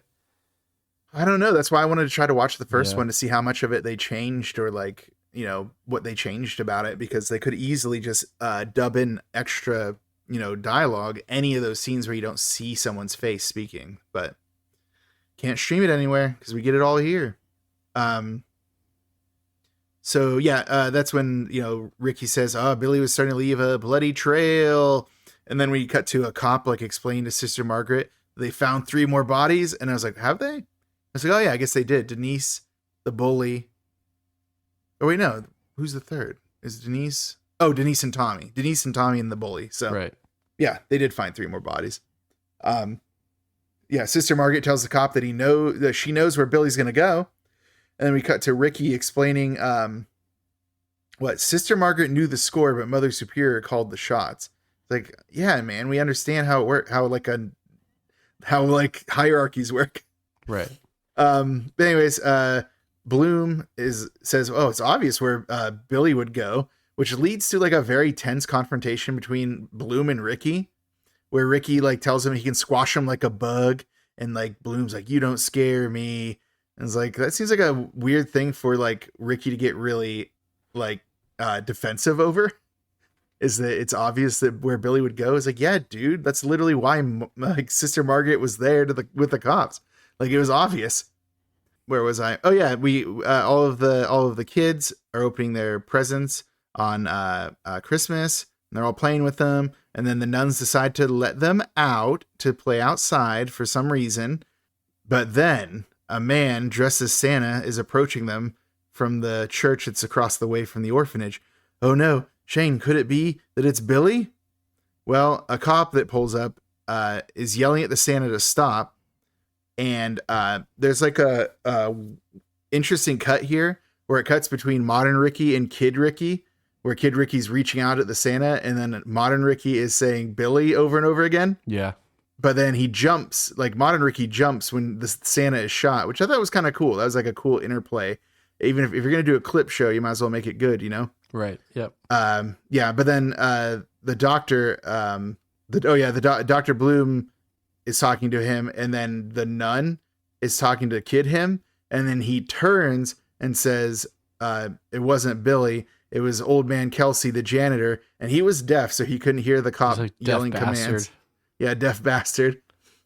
Which unfortunately still happens sometimes when deaf people don't know that cops are yelling stuff at them and they tase them and stuff. So what is it? Mother Superior and the cop are talking about how there's a murder on the loose, and Mother Superior is obviously mad at the cop for murdering their janitor. So the cop's like, hey, look, more cops are on the way. I'm going to go check the grounds on my own, alone. I'm sure it'll be fine. Anyways, I'm not going to get murdered. I'm going to go off alone. So the cop leaves. And he eventually goes down to some like basement or boiler room. It's like a really dark, dank, like. I love this scene. Why would he go down there? Well, why would he turn the corner? Like, it's like, all right, this guy's been practicing his quick draw and like corner turning and stuff. You know what I mean? Yeah, he's just going around every corner like, huh. He's got one move. Yeah, except when he needs it. Yeah, except when he doesn't do it. He gets down all those corners, and then he's like, oh, I guess no one's down here to murder me. And then he goes up the stairs to get out of the basement, and then takes like an axe to the chest. We get another punish from our man Billy, because he's got that catchphrase. So like, I'm almost positive that wasn't actually a cat, and it was people making cat noises. Like, you mean the cat sounds that were happening throughout? I'm pretty sure that someone on the cast or crew was making that cat noise. Yeah, it was a very unrealistic cat yowl that he kept hearing. Yeah. Because that's what prompted him to start aiming his gun, because he heard the cat, but then it just kept meowing. It wasn't meowing, it was like yowling, and it kept doing it for like so long. Do you think you could recreate it? We'll both take a stab at it. I'm sure I cannot. This is going to be audio gold for our listeners. I'm not Frank Welker, but okay, I'll give it a shot. All right. You do your US version.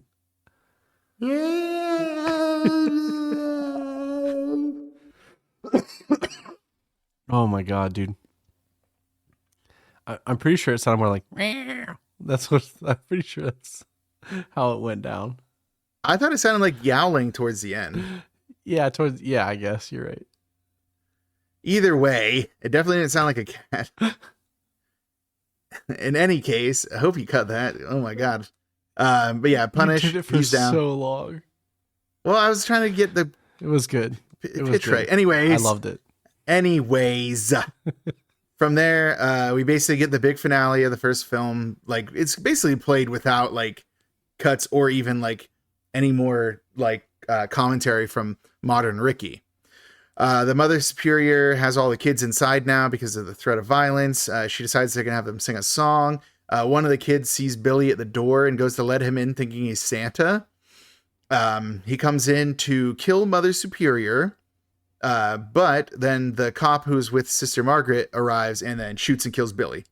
And then he gets his like last line from the movie, which is where he says to the kids, like, "You're safe now. Santa Claus is gone."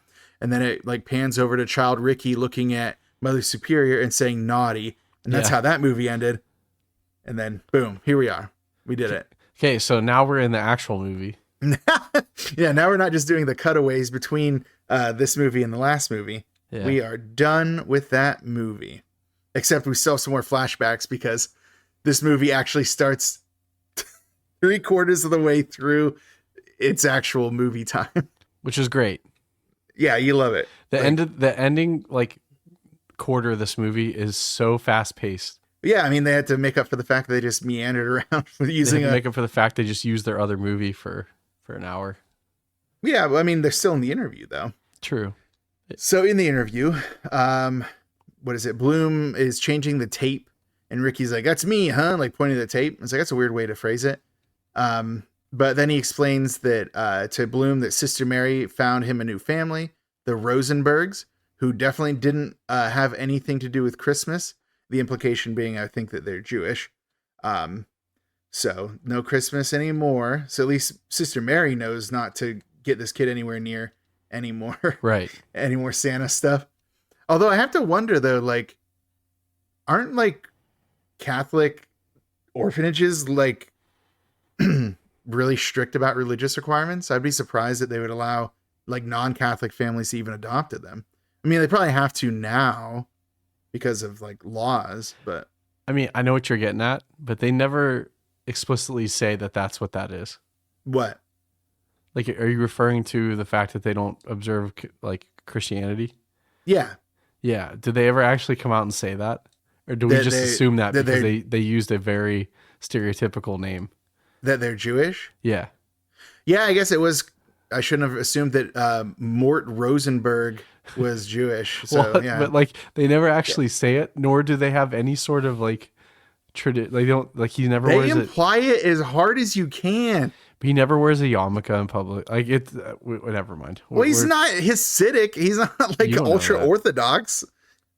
I gather it because I don't know. Okay, never mind. I guess maybe I assumed that they might be Jewish. Yeah, in the movie implied it as hard as it could. Yeah, well, but that's what I'm saying. Like, why didn't they just say it?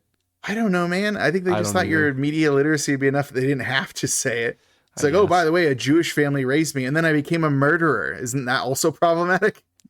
Who knows? Instead, they just implied it and then just move along. But then, anyways, we get some fake-looking home movies that show some of Ricky's life with the Rosenbergs, where he said he could live without being a freak with a murderous brother. But then one day, he's out walking with his adoptive mother, and he sees some approaching nuns. And they're not even really doing anything; they're just walking into stores. And when his mother is talking to her friend Jill, but then she finally looks up, but the nuns aren't there. And then he's calm, but oh no, the nuns are back. And then like they go into a store, and the store like drapes a red cloth over a sign in the window. And, Ricky has a flashback to the Santa Claus stuff and basically goes into like a catatonic state. Mm-hmm. Yeah, it really goes well for him.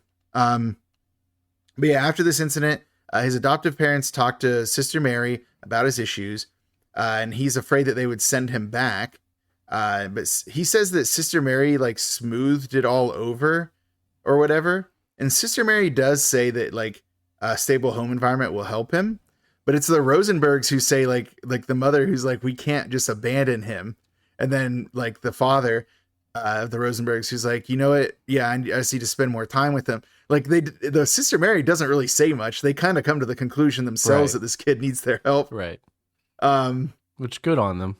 Yeah. I mean, yes, I'm glad that they decided to keep the adopted kid who has some behavioral issues, but might just need some love in a nice welcoming home instead of just kicking him back to the system that created him this way. Right. But anyways, yeah, 4 years later, Mort, the stepdad, he calls him his stepdad, but it's his adoptive dad. I think that's weird that he says that. He's dead. They're at the graveyard, and he calls her mom. That is kind of weird. Yeah, it's weird that he calls his adoptive mother, but he calls his adoptive father stepdad. I don't know. Yeah. Unless there's more to it than that. Like they cut out an entire sequence where like she divorces remarried. Mort and then Yeah. remarries. It's like, yeah, do we need any more complicated plot threads in this? I'm already like 5 pages into a 9-page thing of this No, movie. that's It's a so different rich with flashback to ridiculous another incident. movie. Yeah, it's a different movie. This is flashback to Step Brothers. Yeah, right. But yeah, so anyways, they're at the graveyard. Ricky's explaining to Bloom that the Rosenbergs were good to him and he understood what his mother was going through, but he also felt like running away. And it's like, oh, it's an awful lot of empathy for someone who's going to later murder so many people. Yeah. But yeah, so then we get another weird cross-cut scene where it cuts between him and Bloom as they're having an interaction. He's like, I've never told anybody this. And then Bloom's like, let it out. He's like, here it comes. Like, what a weird way to phrase that you're about to tell a story. I didn't really understand, and we can get into this later, but like his line deliveries when he's in like the flashback of him being an adult were pretty okay. But then his line deliveries when he's at the interview were terrible. So I don't know. I think a lot of like, all right, I have thoughts. We can get into it later, but yeah, I mean, we can talk about it later. I honestly think that he goes from, there's something he does, and I can explain it maybe when we talk about acting, about what it is he's doing and why. Yeah. But anyways, here we go. Ricky explains that, after his father died, he would walk on the back roads for hours. This is the first we learned they like lived in the country or whatever. So he's like, easy to like walk away from people and like be away from people. He's like, says something like it's never getting close to anyone. Is it good when everyone around you dies or something like that? It's like, hey man, like, calm down. Don't go writing like a emo record or something. I know. But he finds a Jeep at the edge of the field. It's a red Jeep. And there's a couple in the field having a picnic, which, younger Ricky decides to creep up on it, but he's actually smiling while he watches them because he thinks he's seeing a sweet scene. The guy, Eddie, is drinking a, Tecate beer or whatever. Yeah. Yeah, it's like, I doubt they wanted this to be part of their product placement. Oh, that and the Muppets from the flashback. Miss Piggy Muppet. Oh, yeah, I forgot about that. That was wild. I'm surprised they didn't get sued for that. Yeah, Jim Henson. Like, I know, and he was still like around. And are they owned by Disney? Like, they're litigious. I don't think back then they were. I don't know. Okay. I don't know, though. That's a good point. But yeah, it doesn't matter because basically what happens is he tells the woman he's with, which I think her name was Paula. Is that what we said her name was? I think so. Yeah, Paula. So he said, you're going to need a new shirt. And the reason is because he's going to try to make a move on her right then. And she's upset about this. She's tired of him always grabbing at her and trying to move her along, which, of course, because of the movie we're in, he gets forceful and like rips open her shirt. Which, of course, we get another cut to Ricky witnessing this, having flashbacks to his mother being attacked. It always comes back to that, which I might remind you and the audience that Ricky was a baby when that happened. So how he can have a flashback to that is impossible, but he does anyway. So I have some questions about this because as like a narrator telling these stories, do we actually believe stuff went down the way it did from Ricky? You think that he's an unreliable narrator? I do, because most of his drive is from what his brother told him, right? So he says, I remember, but then he says Billy made sure to tell me everything. So like Billy's telling the story to Ricky. Yeah, it's very possible that Ricky's just the product of his brother's delusion. Correct. Instead. That's what I think. Yeah. But I think that I don't know if you're saying that this murder and then the next one are actually real or not, which we can get into that. I think he murdered them for sure. Okay, cool. I think that I'm just saying, like, he has the flashbacks all the time of stuff that he would have absolutely no way of knowing what was going on. Yeah, but for us, the audience, it looks like the same thing. But yeah, if Correct. It was like fabricated, then he's just seeing whatever his brother told him he saw. So right. But yeah, so he says naughty because it's about time for him to kill some folks. And then Eddie is now mad at Paula because she like hits him in the face. He's like, fuck this, I'm getting a beer, but I'll be back. Then he goes back towards the Jeep. Once he's there, he looks at his face in the mirror because she like hit him in the face. Obviously she did. Yep. And then what Eddie like gets a beer, walks to the front of the Jeep, and then suddenly the horn honks and Ricky is in the driver's seat. It's like, is this man Kurt Wagner, the amazing Nightcrawler? Yeah. Because it seems like he teleported into that seat. Yeah. And then he like he runs Eddie over, backs over him, runs over him again, backs over him again, and not quickly. This dude takes a while to do the back and forth a couple of times.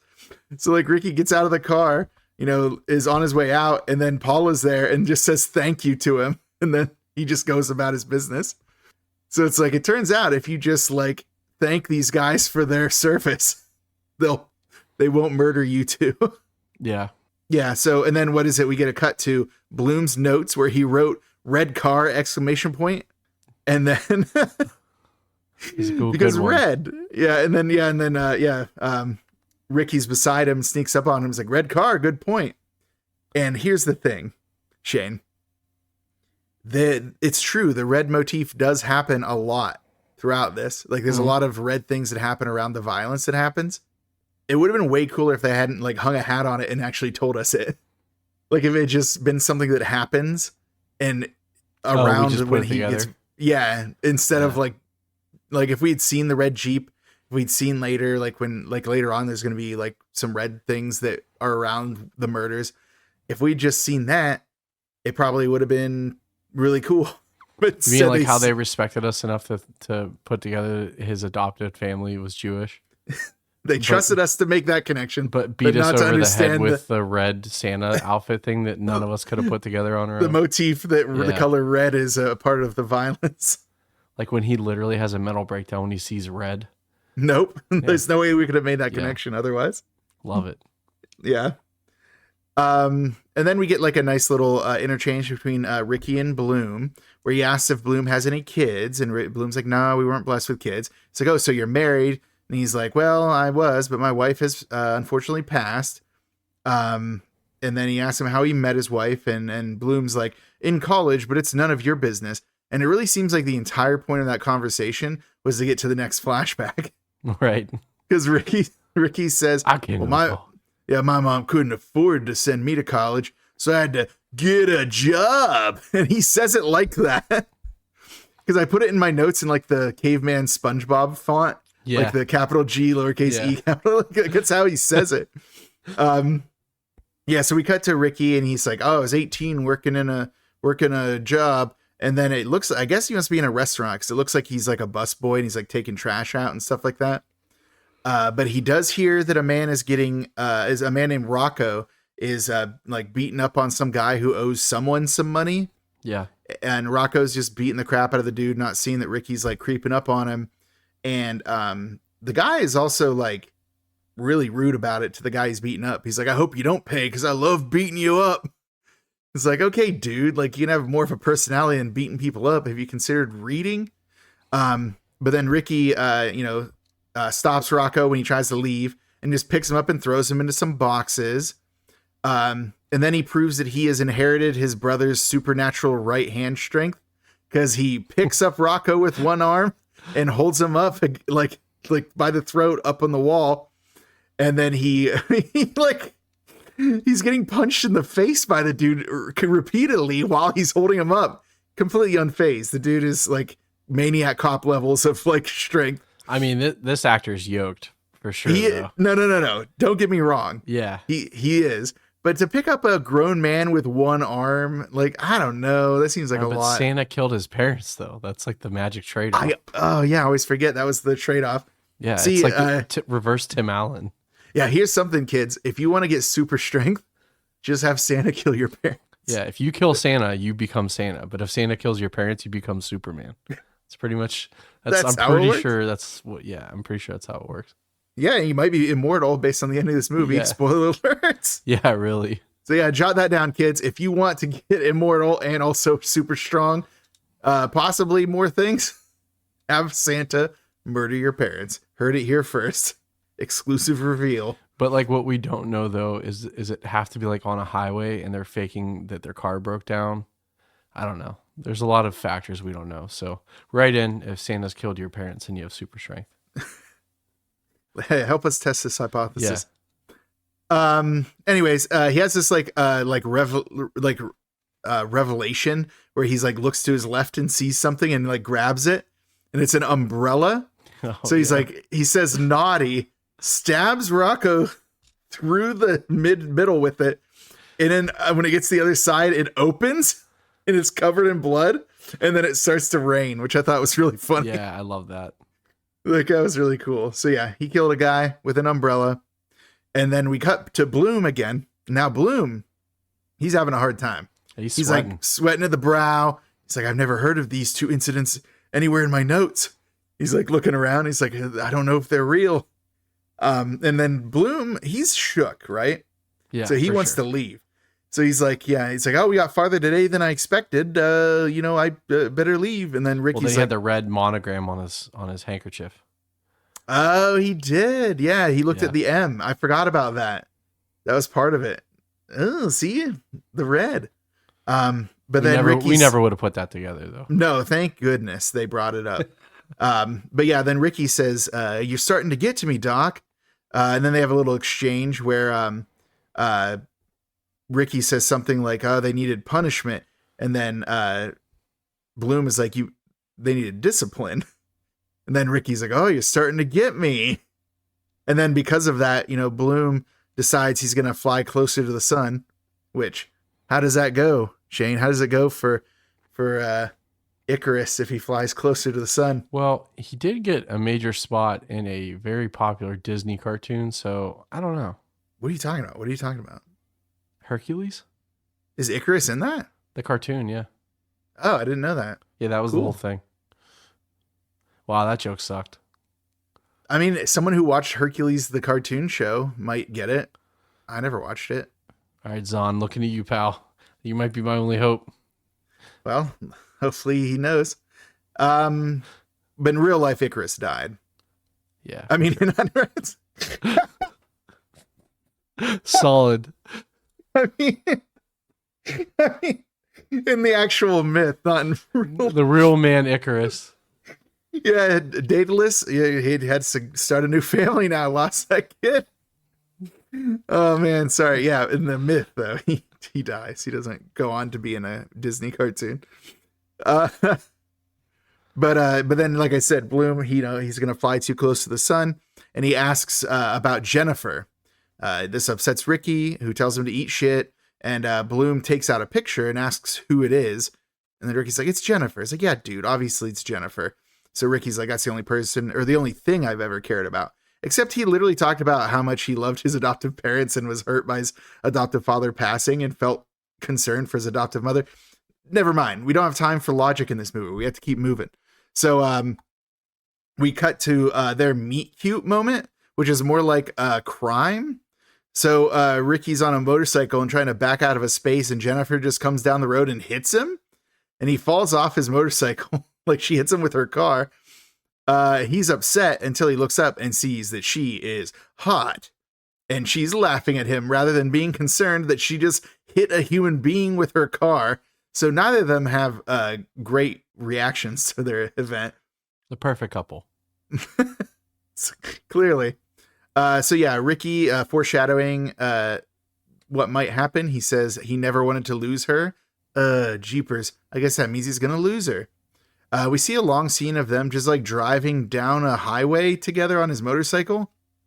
It's like, this scene is lasting way too long. It's really weird. And then they're like, we can give you another way too long and really weird scene. Here's a sex scene.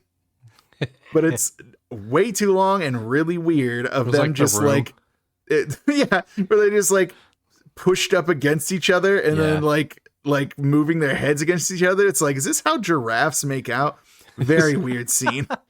It was not cool. I did not enjoy it. So anyways, after that, they're sitting up in bed together, and Billy narrates that it was his first time and he thought it was hers too, which means something about her not being a virgin is going to upset him. Hopefully we find out what it is. All right, cut to Ricky and Jennifer in a movie theater together. Ricky is taken by a movie trailer for something called Chaos, which sounds very violent based on the narrator and the sounds of explosions. And Jennifer says, you can't be into this, can you?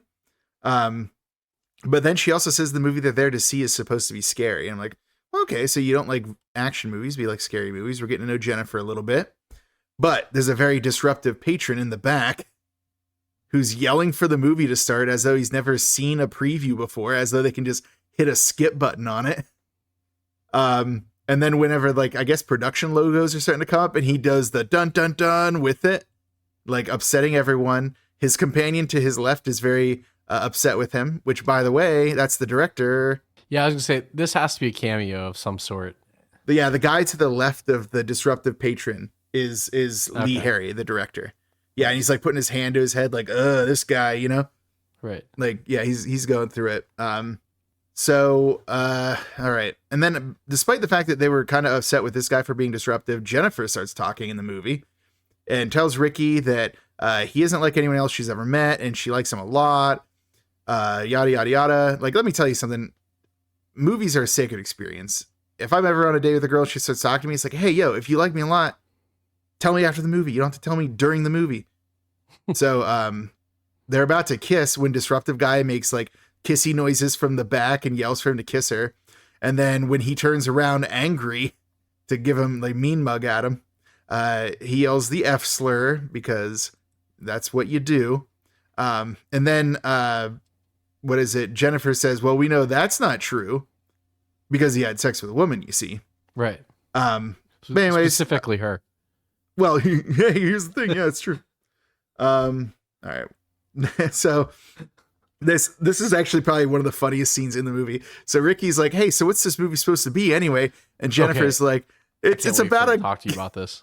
It's about a guy who dresses up like Santa Claus and kills people. And Ricky just turns to her and goes, what? Like a sitcom moment in this movie. It's like, did we forget we're in a horror movie about like a kid, like a couple of Santa brothers who murder people? Which, does that suggest they made a movie about his brother's murder spree? No, I don't think they did.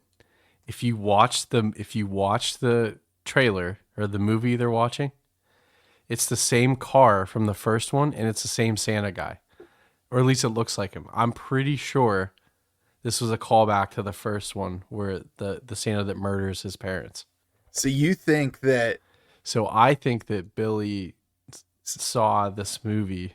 But the movie doesn't start until years after Billy's dead. But like, unless this is like a replay of it. Yeah, I'm thinking of like, to me, it's like, I think this was just to show that I think there's more going on here. That's how I took it.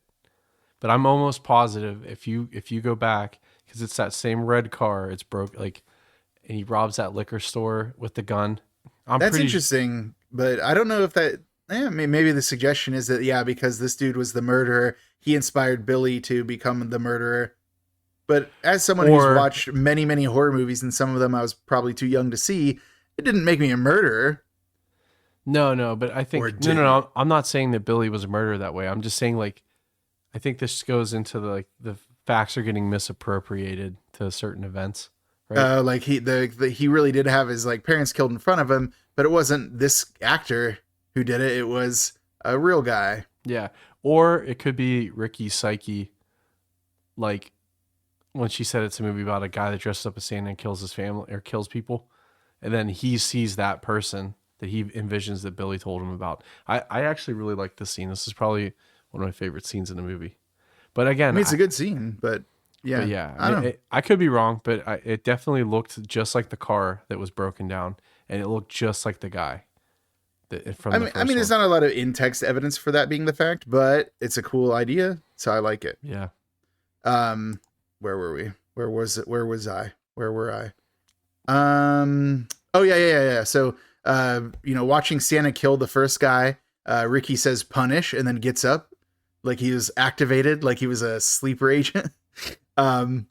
So while he's gone, a guy comes up from behind Jennifer and covers her eyes and says, guess who? And she knows who it is. It's Chip, her ex-boyfriend. Yeah, Chip. What a jag. He seems like a real douchebag in this. So the idea that he joined the military after this to actually become useful is great, even though I know the actor is not its character. So yeah, they have a lengthy exchange about just him like constantly trying to hit on her. Like what is it? She doesn't want to see him. They had a rendezvous in the backseat of his car. He stood her up. He cheated on her. Yada, yada, yada. She's like, I'm here with a date already. And he's like, Kong, is he housebroken? It's like, was the 80s a different time that you just mess with people that are jacked? Like, that seems insane to me. Yeah. But yeah, so, you know, we just get Chip trying to hit on her and trying to get her to like date him again and all this stuff. Back to the rude guy in the back, the disruptive patron. He turns to his companion and says something about how this movie is bogus. And then he looks up and the camera pans with him. And he's like, you know, it's obvious, you know, go to the base without a flashlight trope. He turns and says that to the guy again. But then on the third time he goes to the companion, he finds his face in Ricky's chest and looks up and it's Ricky sitting there instead, who like says what? Shh, naughty. And then just starts beating the crap out of him, like murdering him. Yeah. Which I thought was really funny. He's like hushes him and says naughty like that. And then we cut back to Jennifer and Chip, who hear the noise. They look back to see what the kerfuffle is, but rather they just see a guy's feet in the air and like popcorn flying in the air. And no one investigates it because, you know, Jennifer, having looked that direction, notices a woman standing in the aisle waiting for Chip. And it's like Chip's date for the night. And then she makes like a rude remark about it, like, oh, her meter, Chip, you left the meter running unless you're paying by credit card. It's like, I think if you have to pay a fee, the meter still runs. But I think the implication is that she's a prostitute. And then Chip says, that's Roxanne. She's just keeping me in shape till you come back. Hey, it's like, oh, I can't believe you broke up. You're so charming. And then Chip remarks that he'll be home all summer. Jennifer says, I'll be busy. And he says, I'll be waiting. And then he stands up and leaves with Roxanne arm in arm. And then gives Jennifer a wink while he's leaving just to prove how creepy he is. Which also, does that mean he came into that theater just to have an interaction with her and leave?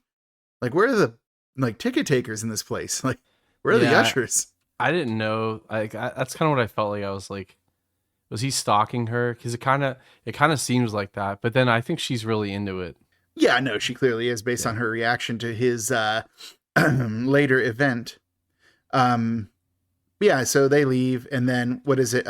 Suddenly Ricky's back on the other side of Jennifer. And then she's like, what I want, she wants to leave. He's like, no, I'm starting to like this picture. Right. Because he killed someone, you see. Smash cut. Next day, the two young lovers are walking hand in hand. He's telling her that after she's done with shopping the next day, he's going to pick her up and show her a romantic spot in the canyon on his bike. Suddenly, they notice that Chip is working on his car in front of a house. And I'm like, is it his house or her house? Because I'm guessing they must be neighbors, so he's just nearby. Mm-hmm. But it'd be weird that this is the first time that they have, you know, encountered one another. I think she took him through there. Oh, you think she was setting up this confrontation? Yes. Ooh, you're coming in hot with this. You think that she's trying to set up a toxic masculinity showdown? Well, she gets it, and she doesn't seem pleased with the results. Yeah, so what is it? Chip is like being a real dick. He's like, if I'd known you'd sink so low, I never would have dumped you, because like apparently he considers Ricky low class. And then when they try to walk by, Chip grabs her by the arm and talks about all their good times. Then that's all of them. Yeah, all three of them apparently. And then what is it? Chip tells Ricky, I don't know how he phrases it, but he basically is like, I had intercourse with her in the backseat of my car. He doesn't say it that way. He's like, I banged her in the back of old Red here. Oh no, it's a red thing, Shane. Oh no. But then those two are obviously like about to like go at it when Chip or Jennifer steps in to try to shut Chip up. But he like pushes her or she falls. It's not really clear. It's like a little kerfuffle and then she falls. Chip, I guess he thinks that he's gotten the better of this situation for some reason. He like puts on his sunglasses and says, "Falling for me again, huh?" Thinks he's David Caruso from what is it, CSI Miami? Yeah. Yeah. And then the Who kicks in.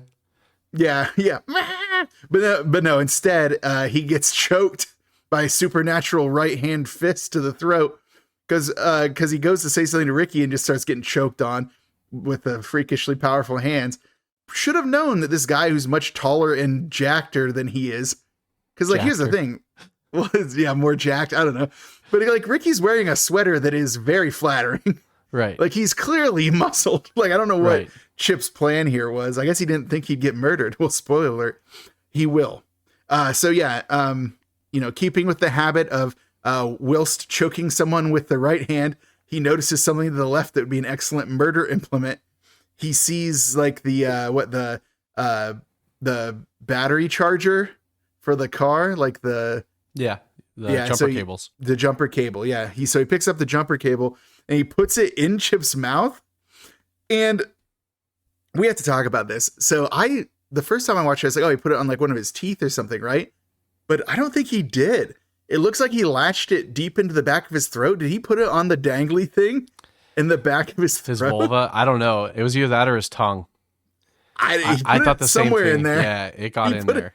He put it in there, man. Yeah, it was deep. Yeah, and then he just like looks to the dials and just cranks them up. Right. Yeah, so Jennifer screams no because she doesn't want Chip to die because, like you said, she's probably still into him. But then Chip's like eyeballs explode because of the electricity. And that seems to surprise Ricky. I was like, he didn't know what was going to happen. He was just excited to be a part of it.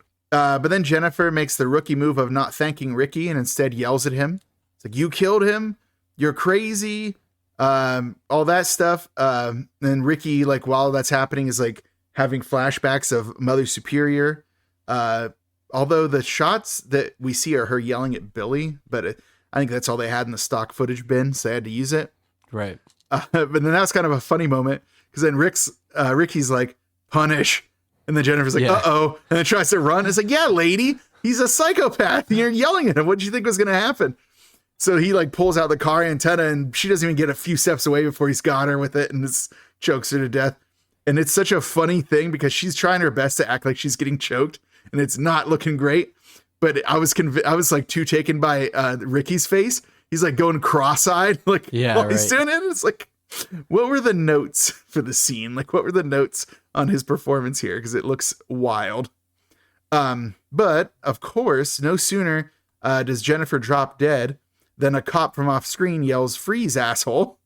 And then we see the Barneyest Fife looking dude since Barney Fife roll in, like crooked hat, baggy clothes, his revolver. Like his hat's not even on his head the whole way. Not even. And then like his revolver is full arm's length away from him. Yeah. Yeah, like as you do. So yeah, he's walking out. So he moves up and then he says, "I'm going to cuff you and no funny stuff because I know how to use this." And he cocks the revolver. Rookie move, because all that Ricky has to do is just while he reaches for his cuffs with one hand, grab his gun hand and push it up, and the dude shoots himself in the head. Done. Guy gone. Like all he did is just bump his hands up basically and kill the guy. That was a good scene. Like the look of shock on the cop's face. Like, oh. The cop was like, "Oh man, I can't believe because I had my gun out in front of me, in front of like Billy's face, he was able to knock it away like that." Right. Because he literally has the gun like full arm extension. Right. In like Billy's range of motion. Like I don't think any cop is ever trained to do that. That's insane. But cop's dead, and guess what? Now Billy is armed with Ricky's not Billy. I said Billy a couple times there. Yeah. I told you to stop me when I say Billy. You were on a roll. You know, you had a good cadence going. You can't allow it. You have to stop it. All right. Ricky. Ricky. So now Ricky, armed with a revolver, begins Richard, what is as is lovingly referred to by Mother Superior. Yeah, she does. She's the only one who calls him Richard. Although I will say one thing. This is probably one of the best scenes in all of horror. Yes. Is him walking around with this gun. So he just says the fakest laugh of all time, then suddenly gets deadly serious. And the music cues up like a march, like it's like rising crescendo of music. A neighbor comes out and asks, "What the hell is going on out here?" Ricky blasts him from such a distance. And then he just says, "Motherfucker," and then just starts to laugh again. But it's like the fakest laugh. He's like, ha, ha, ha, ha, ha. So good. Ha, ha, ha, ha. Like that. It's like that's the laugh he's doing. So then we get the scene where, okay, a guy is like taking out his trash can and he's carrying it to the curb. When he looks up and sees Ricky with a gun, and Ricky's like, "Garbage day," and then So just good. blasts him.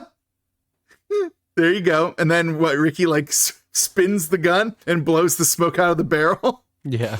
Then it's him laughing and walking, like laughing and then getting serious again. It's like he's like going back and forth. But then he gets bumped by a little girl in a tricycle.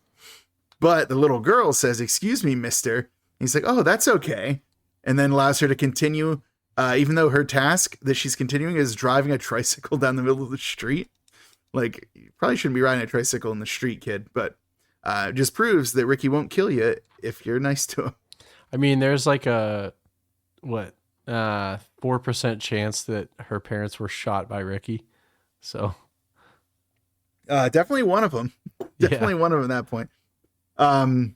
So yeah, but then he sees a car coming and does another one of his laughs and then just starts blasting. He fires 3 times and then he hits it and then yells bingo. The car drives up a random construction embankment. He just stands there as it like rolls and like on its side past him. Hey, like it's I don't an know action if you movie. saw it. It looked like the car almost hit the stuntman. And the stuntman like sidestepped. He leaned, and that was close. Now that could have been a really good angle on the shot, and it wasn't even close at all. But it looked like it was going to get him if he hadn't moved out of the way. It looked like it was going to get him if he had. If I had to bet, that car that did not leave the ramp correctly. Yeah, because the car hit the ramp and it started to turn on its side like it was going to flip like sideways.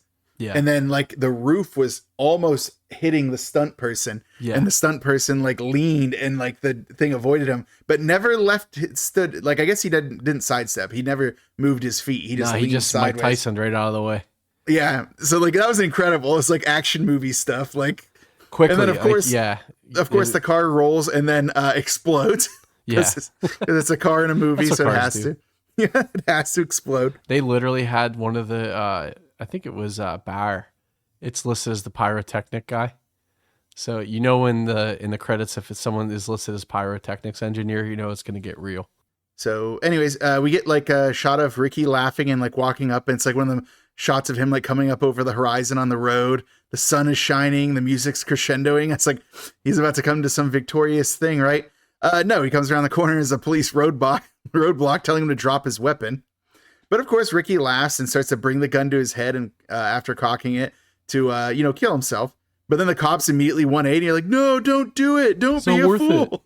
It's not worth it. It's like, this man just murdered a bunch of people, officers. But then he pulls the trigger and it clicks because, as we know, if you're counting, he shot 3 times.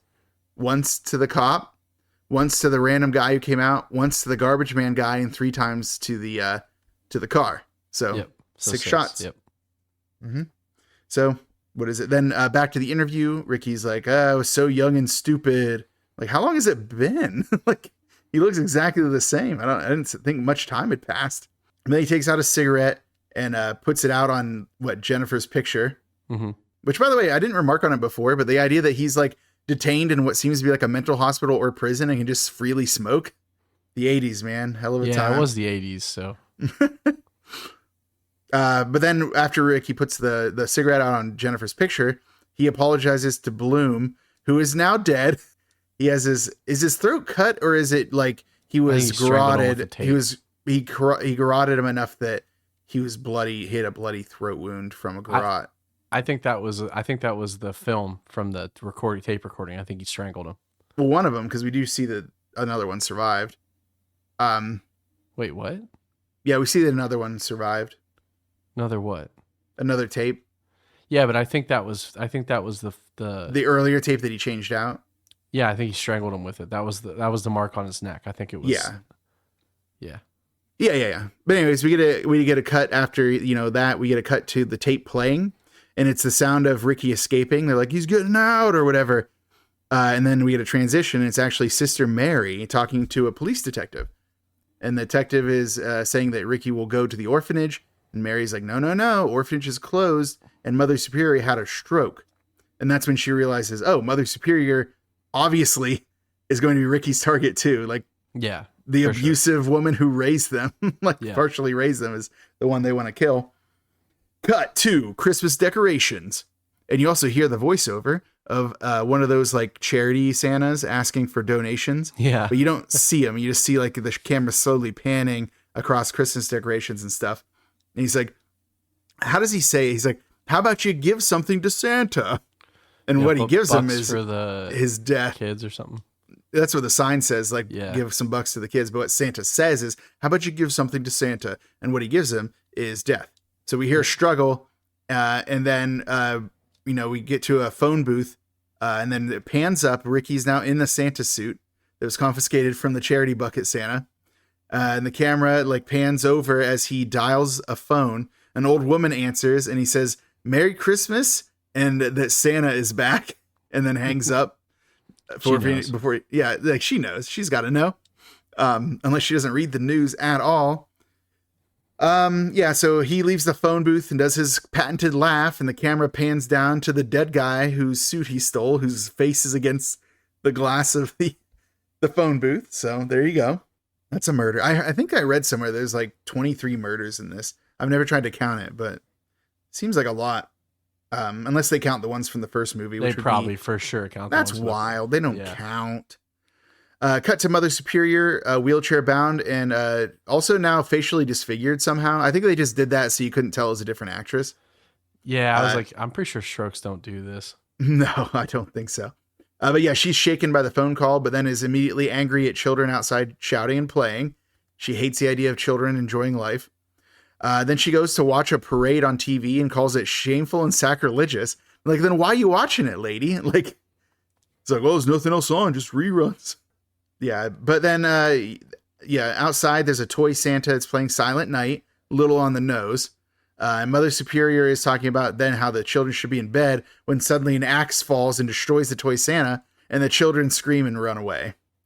But she apparently doesn't notice that, because Mother Superior is too busy pouring some alcohol when suddenly the axe smashes the window of her front door, because it's one of those like front doors with like a huge window in it. Right. And then he just calmly removes the chain lock, and he's in. Ricky's here. He's here to kill. He's just walking through the house, taunting Mother Superior. Who did I mention? We mentioned she's in a wheelchair, right? No. Okay, she's in a wheelchair. So that's important to know. But she was in the first one, too. At the end, yeah. At the end, she was wheelchair bound. Do you think that was the Lord's brandy in the decanter? Is that what was in the decanter? Was brandy? I mean, it's either whiskey or brandy. Yeah, I don't know. I don't know much about Catholicism. I don't know how it works. Like, I don't know how to identify from sight whether the brandy is the Lord's or not. I mean, technically, she's on an income from the church, so isn't everything she owns of the Lord? If you think about it, because church money paid for it. Anyways, Ricky's walking around the house taunting her. He's going upstairs where she's hiding, and she's not subtle. She's like knocking shit over everywhere as she's like wheeling around her place. There's kind of a funny moment where he puts a hole into the door, right? And he's like peeking through it and like taunting her through it and stuff like that. And then the door's kind of open, and he's got his hand like reaching through it. But then she like wheels into the door and slams it. And he's like, you almost got me. That kind of thing. But then she thinks for some reason that locking the door is going to stop him. He already put a hole in it, dude. There's already a hole in the door from the axe that he has. Yes, like he clearly can get in. So that doesn't work. But Ricky's just out there being destructive. He's like destroying her TV while it's playing the parade and like, breaking stuff. Still laughing maniacally like that. Oh, he's loving it. He's loving it. But then Mother Superior takes this opportunity to roll a stealth check in her wheelchair, and she like sneaks around from another room and like gets to the hallway and is heading towards. She has like one of those chair lifts that she's gonna go to, and then like she gets to it. But Ricky, by then he's done destroying her room, and he walks over, and it's this moment where she's like trying to get to the chairlift. He's got the axe up. Is he gonna get her now? No. She's gonna take the express train down. By that, I mean she just jumps down the stairs. Can we take a moment to appreciate that this movie took time to explain how she gets up and down stairs, not like the Prowler? I know. At least she has a chairlift and a wheelchair on each side. Yeah. I sat there for a minute. I'm like, you know what? I appreciate this. I'm going to bring this up later. Kudos. Good work, guys. Yeah. I suppose the other one where everyone goes upstairs looking for the guy when there's no chairlift. Like, how would he get up there? Oh man. Good callback. Excellent work. Thanks. Yeah. So she falls down the stairs, obviously. But of course, when Ricky went to swing the axe, he got it like stuck in the wheelchair. So Ricky's like yelling and trying to fight with his wheelchair, trying to get his axe out of it, while Mother Superior, who survived her fall down the stairs, gets into a replacement chair and starts to wheel away. Ricky laughs and starts heading down because he's gotten his axe free. And then Mother Superior like wheels into the kitchen, grabs a kitchen knife. I guess she's going to do battle with him. Although I'll tell you one thing, if you're wheelchair bound with a knife versus a fully walking person with an axe, he's got you beat on reach and mobility. I don't know. Maybe she has the power of the Lord on her side. I was going to say, do you think that's the Lord's knife? Oh, man. What is this? What is this? Is this it's going to hit once. It'll hit once. Okay. I don't know what you're up to here. So where were we? Oh yeah. So, and then, she, sits and listens she like wheels from the kitchen into like a dining room, and she's like listening for Ricky and can't hear him. So she decides that she's going to start taunting him. He's like, Richard, you're a crazy person. And also I'll punish you and whatnot. Like she just yells about how he has to come out to accept his punishment. She then hears that Ricky comes out from the kitchen door behind her. He made the walk around. So he gets there and she calls him naughty. And then he's like, naughty this, and then raises the axe. And then we get a cutaway as the cops arrive with Sister Mary. So maybe Mother Superior survived. She's not dead. They enter the house, a bunch of cops, like Sister Mary, goes into another room and then sees Mother Superior sitting up, seemingly fine somehow, but not responding as she attempts to talk to her. So Sister Mary goes up and touches Mother Superior on the shoulder, and her head falls off. Her head falls off because Ricky has a sense of drama. He put the head back on and also somehow made no blood somehow on her habit. I don't know. And somehow got behind her. Oh yeah. Also that, Sister Mary screams and then passes out, but that helps her avoid the swing from Ricky, who had lifted his axe up and is about to strike, but the detective is there and just blasts him. And he keeps trying over and over again to like do an overhead swing with the axe. And each time he's shot until I think the third time he's perfectly placed in front of a window that he gets shot. And then he flies out the window outside. Hey, do you think that was the Lord's window? It must have been. It has to be. And then we cut to Sister Mary, who is awakened by the detective. He's like, hey, he's gone. It's over. This is great. But then she turns and sees Mother Superior's decapitated head next to her and screams again. And then when she screams, Ricky opens his eyes and smiles. So good. And then smash cut to a hand swinging an axe at us, the audience. Movie over. Yeah. End credits. I will tell you one thing. That was the Lord's head on the ground. Yeah. No, I don't know. I wanted to get on the joke, but I'm not as good at it. All right. But yeah, so that was it. That was Silent Night, Deadly Night Part 2. And the fact that even though he was shot thrice and out a window, the fact that he opened his eyes and smiled. So that means that the actor, what's his name? Eric Freeman can make a short film of his own in 2018 about the future of this character because he's not dead. And isn't that all of our dreams? To not be dead? No, to wait 35 years and make a self-produced film about your role in your early teens. Of course. He was actually, I think 23. Yeah. Yeah, he's supposed to be 18, but he was like 23. Yeah. He wasn't, it's not egregious. He wasn't like in his 30s playing an 18-year-old at least. Like Linnea Quigley. Yeah, dude, she's playing high school students well into her 30s. Yep. All right, well then that's the plot. what we do next, as those who are initiated know, is the judgment categories. What? Whoa. Oh, shoot. Ah, shoot. I don't have it on my notes, so you have to bring it up. What we okay. actually have to do is the murder of the movie. Insert cool guitar noise. Wow, wow. Wicked, wow. Okay. Murder of the movie. I am confident we are not going to have the same one for this. Dude, I don't think. So look, we need to talk about this. I don't think it's fair to have the ones from the first one. Agreed. Because it would definitely be the sled one, right? No, for me, it would be the antler one.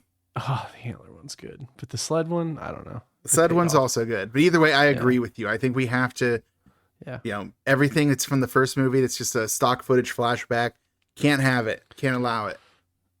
We have integrity on this podcast, damn it. We can't have it. Okay, so I'm stuck between two. Okay. And do you want to do the 3, 2, 1? We both say it? I guess we can, but I don't know if we're going to be on the same page, man. I'm just telling you, I don't want to disappoint you like last time when we were on a different page. All right, you can count it down. So say 3, 2, 1 and say it? Yeah. All right. 3, 2, 1. Electric Garbage Ship. Day. What? I mean, I love Garbage Day, but... Man, that wasn't even in my top 3. What was your other one? The umbrella one where it started raining. Oh, the umbrella one was super cool. I know. The problem with Garbage Day, though, is I've seen the meme so many times. It's just like it lost its power a little bit. Yeah, you're right. Because at the end of the day, it's just him shooting a guy. Yeah, that he blows the smoke, though? I don't know. He does blow the smoke. You're right, though. The electric one is... What I liked about that one is that, like, this dude thinks he has the upper hand, puts on his sunglasses. Meanwhile, he doesn't know this guy has, like, supernatural strength from, like, a being of myth murdering his family. So he's able to, like, choke him out. And he's like, what's to my left? That's what I used to kill people. So it almost needs the umbrella one to have happened for this one to happen. And then he's like, allow me to hang this jumper cable either by your throat dangler or by your tongue. Either way, soft tissue. And then crank that shit. And then his eyes explode out of his head. I'll give it to you. I think if you want to fight about it, we can. No. You're right. That's such a meme moment of Garbage Day. Because I love Garbage Day. It's so out of nowhere, right? It's like, you know what I mean? It is, but it's his line delivery that does it. It's not the kill. It's just he just shoots a guy with a gun. You're right. So I don't know. I still stick by the blowing out Chip's eyes because it also explodes his sunglasses, which is crazy. It definitely does. All right, are you okay giving it to? I am. Because I do like the umbrella one. I do really like that one. Yeah, they're all good. And that's the one that establishes the right hand of power and the left hand of revelation. Because the right hand holds them and the left hand finds whatever's there. I wish he had done more kills like that. That would have been so cool. Yeah. All right. Now you can get into what you want to get to. Now we can do the judgment categories.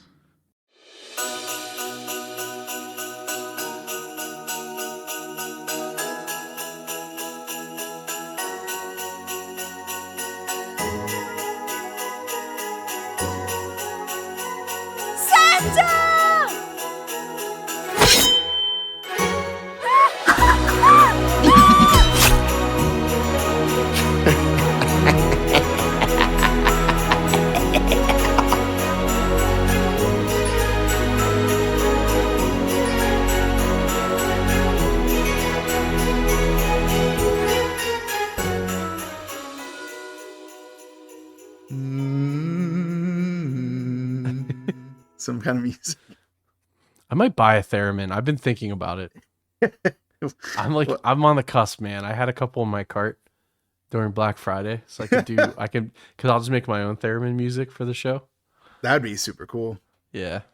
But as our listeners know, the judgment categories where we rate the category on a letter grade is story, which includes writing, acting, effects, music, which can include sound, and then finally the cult factor, which is that little X factor which makes these movies so special. So starting out for story / writing, gotta ding it a little bit for all like 30% of it being stock footage from another movie. True. Even though it is kind of interesting way to set up the framing device that goes through the next third of the movie of him just explaining his murders to his like psychiatrist before he breaks out. Yeah, but like Evil Dead did the same kind of. It wasn't as much of the movie, but I mean, I don't know. That didn't bother me at all. Well, but you never saw the first one, did you? No, I've seen clips of the first one, just from like the famous pieces. You know what I mean? Like pretty much most of these scenes. So what are you feeling? I was gonna probably go B on it. Yeah. Just because that stock footage dinged it for me, having seen the movie. Yeah. Which again, some of those kills in that first one also I think are better than even the best in this one. Like I really think that like the Linnea Quigley on the antlers or the surprise axe to the sledder are both like thematically and just practically more interesting kills. So yeah. So yeah, I'm gonna say, are you cool with B? Yeah, I think B is fair. I when you said danged, I was worried you were going to go down to C. I thought I was going to have to argue with you. No, I think it's really hard to get me down to C. It's happened, Yeah. but I actually like the back and forth with him and the psychiatrist thing. Like that's some of the shots they do in there too are kind of cool. So Yeah. Next up is acting. Do you want I have to start opinions. it? Do you want to start? Or do you want me to start? So I'm gonna say my letter grade first, then I'll explain why. Go. I'm gonna go B, and here's why. Let's hear it. So initially, like what I'm literally not gonna talk about the first 38 minutes of this movie because that's another movie. So, Ricky, his dialogue lines are delivered in a very weird cadence, right? And looking back at those scenes, because like when it pops out of the flashbacks, or when he's like gets the ball moving, like the dialogue's delivered well, right? I think the lines are done well. I think what happened is whoever edited this section of the movie did a poor job at leaving too much space before him talking when it would jump between the therapist and Ricky. So like a couple times, like I think they were trying to avoid it feeling like a carousel effect, like if you're constantly going back and forth and back and forth and back and forth. Like I think this would have probably benefited from maybe like a split frame shot or something like that. So I blame the Ricky shortcomings on the editing more than I do his delivery of the lines. Because I think the awkward silence pause before the lines delivered gives it more of a problem. It's more problematic than the actual line. Does that make sense? Because like Ricky's saying them almost as an interruptive, like it's just that's like how it's being delivered. Like it's very like abrupt and very like loud. And I think it's meant to feel more of like he's cutting off the end of the therapist's sentences. You know what I mean? That's kind of how I took it. Then the other characters, I think they did a pretty good job, especially the orderly at the mental hospital. It's my favorite. He's the MVP. Yeah, For that sure. orderly rules. He says nothing, and he just like Yep. reacts and facial expressions. So good. I wish that guy had been in more things. Yep. But no, yeah, I think that. So that was kind of bring me to what it is that I was going to say earlier, which is so for Eric Freeman's performance as Ricky, he was actually getting conflicting notes because Lee Harry and then Joseph H. Earl, the other writer, the other main writer, not one of the story idea writers, were giving him two different notes. I can't remember which one was giving him which, but one was telling him he needed to be like a stone cold, like serious killer, and the other one was saying no, he needs to be a wisecracking, like silly, like goofy guy. So he was like oscillating between these two things, and I think that's what makes his performance so inconsistent. I guess what also makes it really fun to watch, but I do think that's what makes it so inconsistent is that he was getting like opposing notes basically. So did they do that on purpose? Because I kind of took that back and forth as him struggling with himself to not open up to the therapist. So like I actually thought that kind of helped the dialogue more than it, like, because you're under the assumption that he is crazy, right? He did, because you don't know what he did to get in there, right? Initially. So and the way that they're telling the story, you don't know that he's killed anyone yet because he's talking more about his brother. His brother killing people, yeah. So you don't know, did he just snap and they put him in a home? You know what I mean? Like, I just, that makes a lot of sense. Like now that you say that with the conflicting notes, because you can definitely see it. But I kind of thought that kind of helped play into his break, right? Like his mental, like where he snaps. I don't know. That's really interesting. Yeah, it's interesting that you want to go down to B because of his performance. And I want to go up to B because of his performance, because I really feel like some of those other ones are real duds. Like, I think that the doctor is fine, but like the Jennifer actress doesn't make any sense. And it, like, I don't know, it just seems like a lot of the other actors just aren't really pulling their weight for me. Yeah. And his is at least interesting to see. So I guess like Chip, like you hate Chip. Like Chip did a good job at being like you joked earlier, the heel. yeah, he definitely is. Yeah. You know, I guess so. The only other person that really had a role is Jennifer, right? Yeah, and I really didn't really like her performance that much. I mean, it was fine. Like, Well, it was very short lived. Like her main dialogue was when they're in the theater, and then when she has that really awkward scene out when he kills Chip. So yeah, I guess you're right. yeah, I guess she's not given a lot of time to stretch her legs, because it's like, what, meet cute where she doesn't say anything, sex scene where she doesn't say anything, movie theater scene where she spends most of her time talking to Chip, and then finally last scene where she gets killed. So yeah, there's not a lot of scenes, I guess. But yeah, I'd have to say overall B is fair for acting. I think for different reasons, but we came to the same result, and that's all that really matters. Yeah. I mean, don't get me wrong. Like I really liked my favorite scenes of the movie, other than the movie theater scene, which I did like a lot, was the back and forth between the therapist and Ricky. And I really loved when it did like those like wide angle shots where it showed them both at the same time, or like it gave a sense of distance, like how far the therapist was from him. I thought that was really effective. Yeah, I agree. But cool. That brings us to effects. Well, I'm curious to see what you think on this one. I mean, I like that exploding car. That was pretty cool. I like the exploding eyes, obviously. I don't know. It seemed like so many of his kills were with a gun. Although I will say the fake head for the Mother Superior looked rad. That was pretty cool. I don't know. It's like one of those things like where putting a grade on effects is like, does it have to be a spectacle to be good, or can it just do what it does well and be good? Yeah, that's fair. I'm trying not to color your letter grade here, so I'm being quiet because I want you to I'm trying not to sway you in any way. I'm probably gonna say B is where I'm probably at. Really? Yeah. Okay. Where were you? I would have said A. I thought it was really good. Oh, I keep forgetting about the umbrella kill though. That kill was rad. Well, that's where I was gonna go. Like the umbrella kill was really good, and the headshot of the cop was also good. Yeah, like the explosion of the car was silly though. It was, but it was still pretty cool. It's the 80s. That's how cars worked. Yeah. So they did one of my favorite things. Well, I shouldn't say favorite things because it's kind of weird. I hate in movies when they shoot someone in the head, and then it's like the back of their head just literally, like the whole back of their body like blows off of them. You know what I mean? Yeah.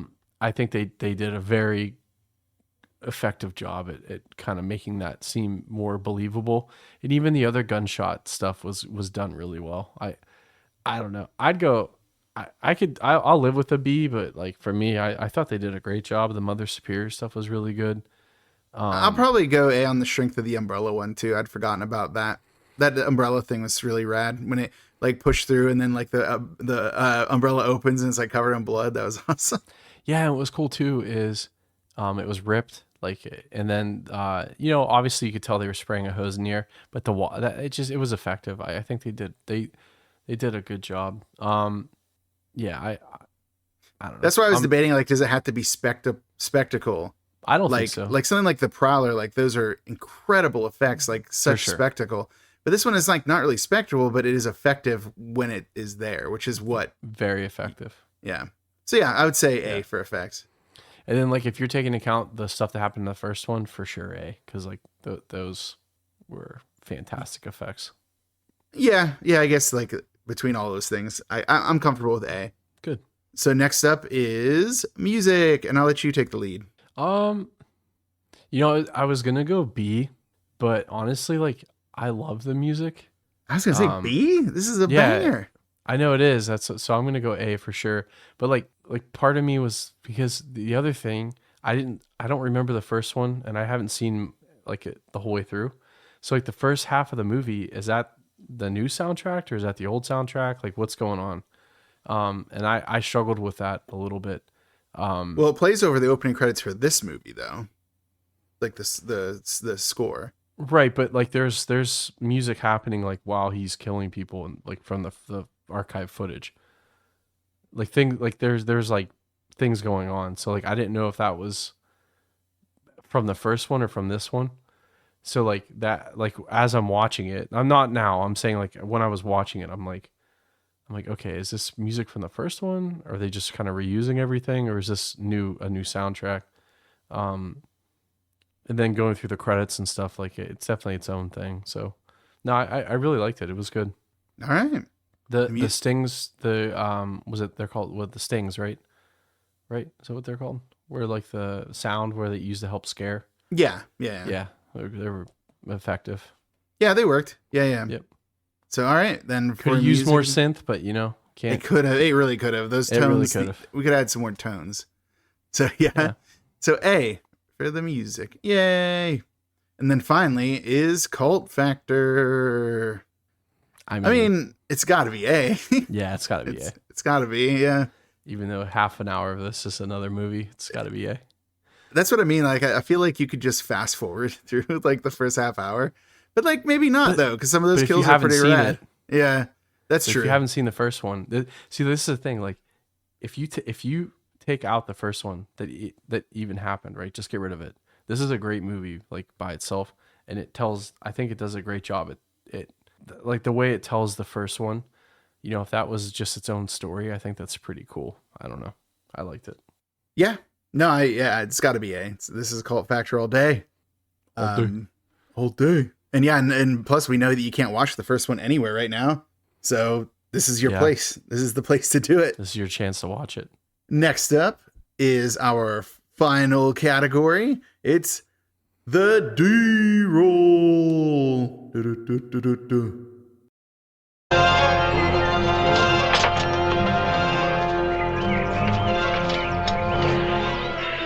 Garbage day! Huh? No!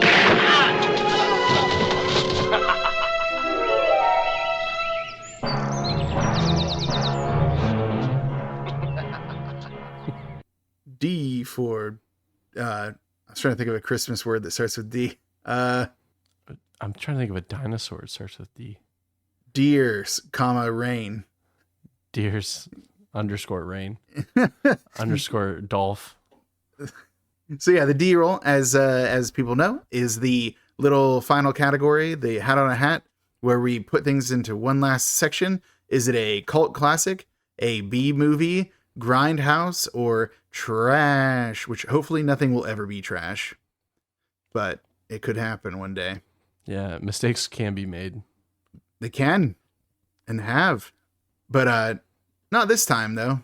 I'm going to say cult classic, probably. I don't know. Yeah, for sure. I mean, I think that there's no it's argument. Yeah, especially if you've never seen the first one. Like, just skip it. Just watch the highlight reel and then come into this one. You know, look at that performance. Eric Freeman's Ricky performance, as he can't figure out if he's supposed to laugh or be a stone cold killer. He doesn't know, and neither do we. I don't know. Maybe we should watch that 2018 revisit of Ricky today. Where would it? I don't even know where it would be. I was literally just thinking, like, how the fuck would you even watch that? Yeah, I can't imagine that it's streaming anywhere. It seems like it was like an art house film or something, but it's got a 7 out of 10 rating. Yeah, but who rated it? Like, people who just love this movie? Like, who else would even have found it? I don't know. I just thought that was kind of funny. Well, on that note, we've now exhaustively covered Silent Night, Deadly Night Part 2. Which, by the way, I got confused because I thought that the Silent Night, Deadly Night movies were a different thing, but I was actually thinking of Silent Night, Bloody Night, which is a separate series, different series, and it's one that I actually have the first one on DVD because you know all those like big collections of like 13 to 20 horror movies that I would get at like Walmart and stuff like that. Mm-hmm. Silent Night, Bloody Night just showed up on one of those one time. So when I first watched Silent Night, Deadly Night, it was not that. And I was like, what? And I looked it up later. I was like, oh, it was Bloody Night. Silent Night, Bloody Night. Getting my Silent Nights mixed up. It happens, man. I feel like that's a solid mistake to make because they're both good, right? I think that Silent Night, Deadly Night is probably better than Silent Night, Bloody Night. If I'm being just completely honest, but I can't remember it well enough to really make a call. So maybe that'll be our Christmas movie next year. Yeah, right. Because that is the other thing is we never really mentioned it. Oh, sorry. Go ahead. No, you're fine. Good. We never really mentioned it, but this is our Halloween. Jesus. This is our Christmas special. Like this is it. This is the one. So this is it. This is our Christmas extravaganza. Oh. Santa Claus. Ho. Reindeer, sugar plums, nutcracker. What other Christmas things? Speaking of Nutcracker, how about when the lady screams when he kills her with the bow and arrow and it shows all the nutcrackers with the open mouths? That was funny, yeah. That was solid. Another solid kill from the first one. Yeah. So Ricky today looks like it's nowhere. So I mean, I kind of had a feeling that it wouldn't be anywhere. If it's anywhere, it's on his website, probably. I should look there. I didn't even think about that. Yeah. So I was looking at the reviews for Silent Night, Bloody Night, and they are unfavorable. Yeah. Shocking. So yeah, maybe we shouldn't do that one for next year. Definitely not. I also know that probably by the time next year rolls around, we're probably going to forget most of the things we said we should do next year. So, except for, I almost said the name of the movie. Yeah, don't. But we're talking about it every episode. We just talk about it every episode. We'll never forget it. All right. Well, I think that we've exhaustively covered that. We've announced that Christmas happened because this will be 2 days after Christmas. Yeah. So the 27th. Yeah. Enjoy the holiday season. Yeah. Ooh, that's the sound of a winter breeze. A very haunting winter breeze.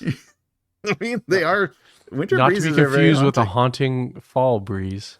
No, very different. That one goes very different. Ooh. Yeah, there's a tremolo in the Halloween fall one. So exactly. Yeah. All right. Now what do we do? Sorry, I'm just watching the trailer and it just says the garbage day. I mean, so good. You gotta, yeah. We all love Garbage Day. I know. But what we have to do is tell people what our next movie is gonna be. We sure do. So what do we got going on next?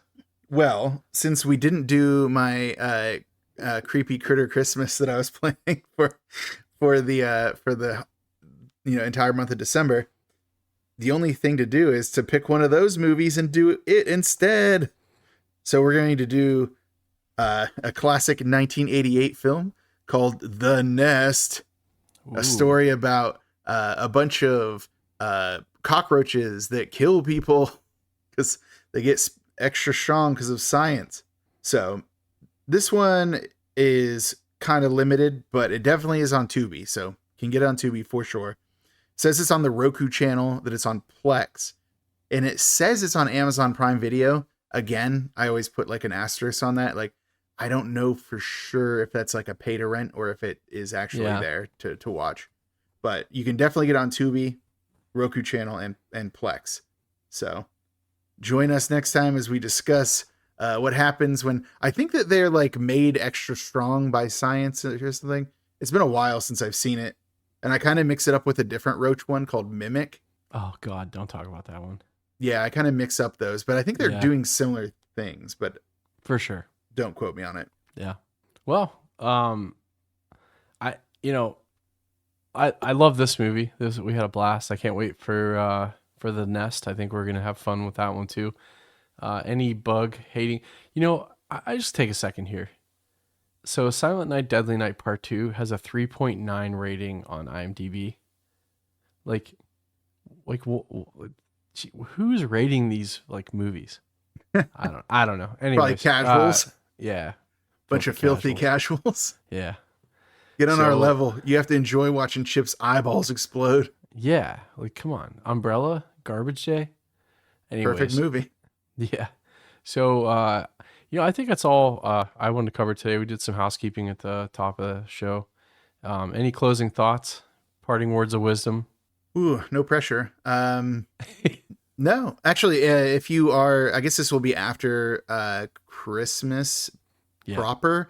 But I know a lot of people, which also is like a lot of people will be on break during this time. It's like I also have worked retail. I know that some people like have jobs that require them to work every day, and to you, I am so sorry. That's devastating.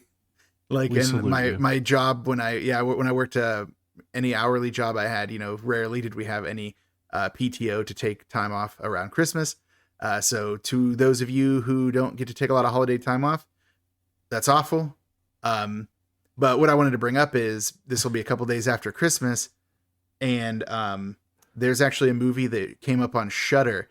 It's called It's a Wonderful Knife, and it was actually a pretty fun little slasher take on It's a Wonderful Life. So if you find yourself between Christmas and New Year's looking for something to watch and you have Shudder, check that out. It's pretty cool.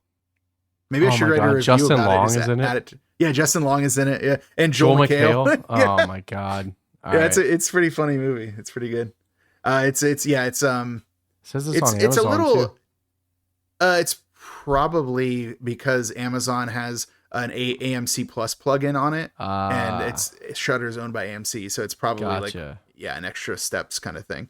Okay. But it is an interesting little movie. I think it gets a little too complicated for its own good, so beware of that. But all in all, I thought it was pretty fun. That's awesome. Well, I know what I'm doing between Christmas and New Year's, so thank you. Yeah, you're welcome. Here to help. Yeah, that movie, because It's a Wonderful Life. That's one of the ones they play 24, like constantly back to back to back to back. So as a kid, like you can't sleep, like in the holidays. I just remember that being on like constantly. So. Yeah, one of the reasons it wasn't actually one of Frank Capra's most popular or like best known movies. It was just that the rights to it were like either cheap or free. So places would just buy up the rights just to play it during the holiday season. And it became a classic because of repetition. Basically, it wasn't that well received on release. Just like forced down our throats for 50, 60 years.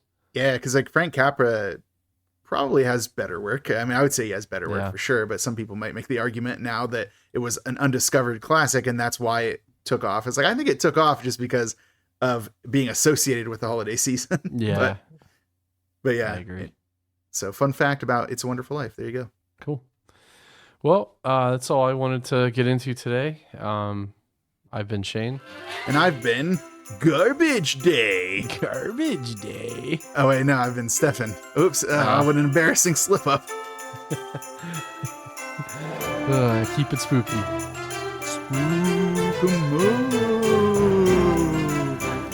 Naughty. Punish. All right, bye. Bye. Oh no! Christmas is cancelled.